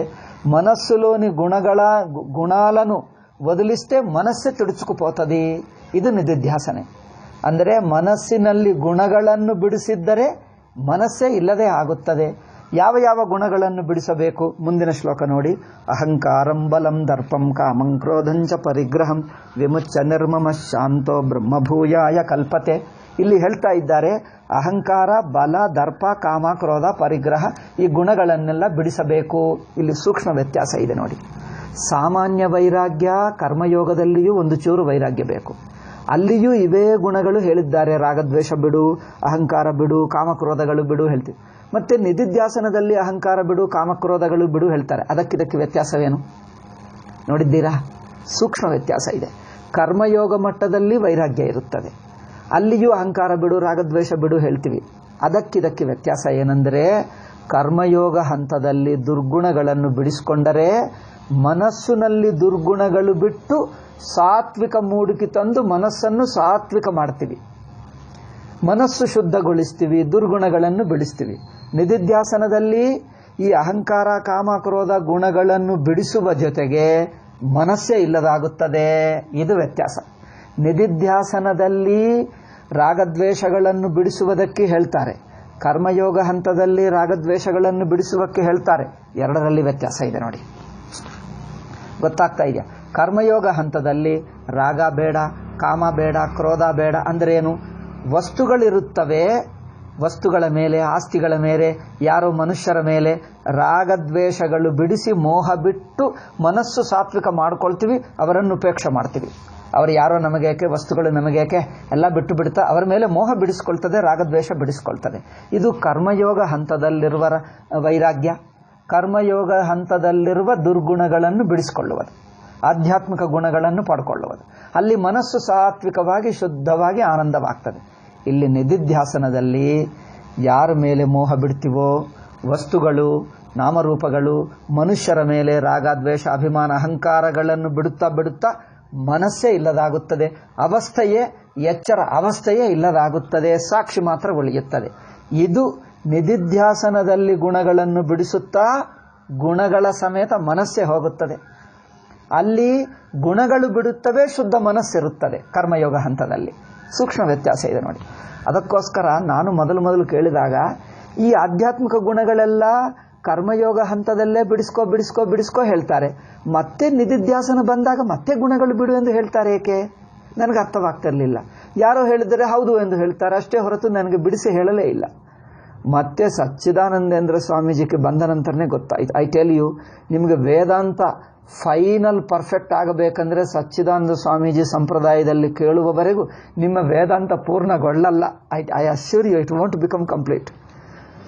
ಸಚ್ಚಿದಾನಂದ ಸ್ವಾಮೀಜಿ ಇದು ಕೇಳಿದ ನಂತರನೇ ನಿಮಗೆ ಆ ಪರ್ಫೆಕ್ಷನ್ ಗೊತ್ತಾಗ್ತದೆ. ಅಷ್ಟುವರೆಗೂ ನೀವು ಎಲ್ಲೇ ಹೋಗು, ಎಷ್ಟೋ ಗುರುಗಳು ಹೇಳಿದೆ, ಯಾರು ಹೇಳಿದ್ರು ಗೊತ್ತಾಗಲ್ಲ, ಯಾವ ಪುಸ್ತಕ ಓದು ಗೊತ್ತಾಗಲ್ಲ. ಇದೆಲ್ಲ ಸ್ವಾಮೀಜಿಯಲ್ಲೇ ಇದೆ. ನಾನು ಹೇಳಿದರೆ ನಿಮಗೆ ಸುಮ್ಮನೆ ಪ್ರಶಂಸೆ ಅನಿಸುತ್ತಾ ಇದೆಯಾ? ನಿಮಗೆ ನಿಜವಾಗಿ ನೋಡಿ ನಿಮಗೆ ಗೊತ್ತಾಗ್ತದೆ. ನಿಮ್ಮ ಅನುಭವಪೂರ್ವಕ ನೋಡಿ ಗೊತ್ತಾಗ್ತದೆ. ಅಂದರೆ ಇಲ್ಲಿ ಏನೇನು ಬಿಡಿಸಿಕೊಳ್ಳಬೇಕು? ಅಹಂ ಬಿಡಿಸುವ ಜೊತೆಗೆ ಶ್ಲೋಕ ನೋಡಿ 53, ಅಹಂಕಾರಂ ಬಲಂ ದರ್ಪಂ. ಅಹಂಕಾರವು ಬಿಡುವ ಜೊತೆಗೆ ಪ್ರಮಾತೃತ್ವವು ಅಂತಃಕರಣ ಅವಸ್ಥನೆ ಬಿಡುತ್ತದೆ. ಬಲಂ ಅಂದ್ರೇನು? ಶಂಕರಾಚಾರ್ಯ ಚೆನ್ನಾಗಿ ಹೇಳ್ತಾರೆ. ಅಂದರೆ ಸಾಮರ್ಥ್ಯ. ಕಾಮರಾಗಗಳಿಂದ ಮನಸ್ಸುಗೆ ಒಂದು ಫೋರ್ಸ್ ಇರುತ್ತದೆ ನೋಡಿ, ಅಗ್ರೆಷನ್. ಆ ಅಗ್ರೆಷನ್ ಬಲ ಹೇಳಿದ್ದಾರೆ. ಮನಸ್ಸಿನಲ್ಲಿರುವ ಅಗ್ರೆಷನ್ ಬಿಟ್ಟರೆ ಮನಸ್ಸೇ ಇಲ್ಲದಾಗುತ್ತದೆ. ದರ್ಪ, ಕಾಮ, ಕ್ರೋಧ, ಪರಿಗ್ರಹ, ಈ ಗುಣಗಳನ್ನೆಲ್ಲ ಈ ಗುಣಗಳು ಹೇಗೆ ಬಿಡುತ್ತಾನೆ ಇಲ್ಲಿ ನೋಡಿ. ಕರ್ಮಯೋಗ ಹಂತದಲ್ಲಿ ಗುಣಗಳು ಬಿಡಿಸಿಕೊಳ್ಳುವಾಗ ದುರ್ಗುಣ ಬಿಡಿಸಿ ಸದ್ಗುಣ ಪಟ್ಕೊಳ್ತಾನೆ. ಇಲ್ಲಿ ದುರ್ಗುಣ ಬಿಡಿಸಿ ಸದ್ಗುಣ ಪಟ್ಕೊಳ್ಳಲ್ಲ, ಗುಣಗಳ ಜೊತೆಗೆ ಅಂತಃಕರಣವನ್ನೇ ಬಿಟ್ಟು ಬಿಡ್ತಾನೆ, ಸಾಕ್ಷಿಯಾಗಿ ನಿಂತಿರುತ್ತಾನೆ. ಅಲ್ಲಿ ಕರ್ಮಯೋಗ ಹಂತದಲ್ಲಿ ದುರ್ಗುಣ ಬಿಟ್ಟು ಸದ್ಗುಣದಲ್ಲಿರುತ್ತಾನೆ. ನಿಧಿಧ್ಯಾಸನದಲ್ಲಿ ಈ ಅಹಂಕಾರ, ಕಾಮ, ಕ್ರೋಧ ಗುಣಗಳ ಜೊತೆಗೆ ಅಂತಃಕರಣನೇ ಬಿಟ್ಟು ಸಾಕ್ಷಿಯಾಗಿ ನಿಂತಿರುತ್ತಾನೆ. ಅದಕ್ಕಿದಕ್ಕೆ ವ್ಯತ್ಯಾಸ ನೋಡಿ. ಅವಸ್ಥನೆ ಮಿಥ್ಯಾಗಿ ಬಿಡ್ತದೆ, ತಾನು ಮಾತ್ರ ಅದ್ವಿತೀಯ ಚೈತನ್ಯ ಮಾತ್ರ ಉಳಿಯುತ್ತದೆ. ಇದು ನಿಧಿಧ್ಯಾಸನ ಹಂತದಲ್ಲಿ ಮಾಡುವುದು, ಕರ್ಮಯೋಗ ಹಂತದಲ್ಲಿ ಮಾಡುವುದರಲ್ಲಿ ವ್ಯತ್ಯಾಸ ಅಲ್ಲವೇ? ವಿಮುಚ್ಯ ನಿರ್ಮಮ ಶಾಂತೋ ಬ್ರಹ್ಮಭೂಯಸಿ, ತಕ್ಷಣವೇ ಹೇಳಿಬಿಡ್ತಾರೆ, ಈ ಗುಣಗಳನ್ನು ಬಿಟ್ಟು ಬ್ರಹ್ಮಸ್ವರೂಪವಾಗುತ್ತಾನೆ. ಆ ಶ್ಲೋಕವೇ ಹೇಳ್ತಾ ಇದೆ. ಜನರು ಗಮನಿಸ್ತಾ ಇಲ್ಲ. ಏಕೆ? ನಮಗೆ ಹೇಳುವವರು ಸರಿಯಾಗಿ ಹೇಳಲಿಲ್ಲ. ಮತ್ತೆ ಸ್ವಾಮೀಜಿ ಹತ್ತಿರ ಬಂದಾಗಲೇ ಗೊತ್ತಾಯ್ತು ಇದೆಲ್ಲ. ಓಕೆ, ಬ್ರಹ್ಮಭೂತ ಪ್ರಸನ್ನಾತ್ಮ ಇವತ್ತಾಗುತ್ತದೆ ಅನ್ಕೊಂಡೆ. ಇನ್ನು 2 ಶ್ಲೋಕಗಳಿವೆ, ಆಗಲಿಲ್ಲ. ಮುಂದಿನ ಪಾಠದಲ್ಲಿ ಹೇಳೋಣ. ಇದು ಇವತ್ತು ಸ್ವಲ್ಪ ಮಾಯ ಹೇಳುವುದರಿಂದ ಟೈಮ್ ಹೆಚ್ಚು ತಗೊಂಡಿತು, ಪರವಾಗಿಲ್ಲ. ಈ 2 ಶ್ಲೋಕಗಳು, ಇನ್ನೂ 2 ತುಂಬ ಒಳ್ಳೆಯ ಶ್ಲೋಕಗಳಿವೆ. ಈ ಭಕ್ತ್ಯಾಮಾಂ ಅಭಿಜಾನಾತಿ ಇಸ್ ಆಲ್ವೇಸ್ ಜನರಿಗೆ ಕನ್ಫ್ಯೂಷನ್. ಇದು ಒಳ್ಳೆಯ ಮಾತು. ಇದು ಸ್ವಾಮೀಜಿಯಲ್ಲೇ ಕಂಡು ಬರುತ್ತದೆ, ಬೇರೆ ಎಲ್ಲಿ ಕಂಡು ಬರಲ್ಲ. ಇದು ನಾನು ಮುಂದಿನ ಪಾಠದಲ್ಲಿ ಹೇಳ್ತೀನಿ. ನಾಳೆ ಸುಗಮ, ಮತ್ತೆ ನಾಡಿದ್ದು ವೇದಾಂತ ಸಾರ. ಓಂ ಶಾಂತಿ ಶಾಂತಿ ಶಾಂತಿ. ಹರಿ ಓಂ ಶ್ರೀ ಗುರುಭ್ಯೋ ನಮಃ. ಹರಿ ಓಂ.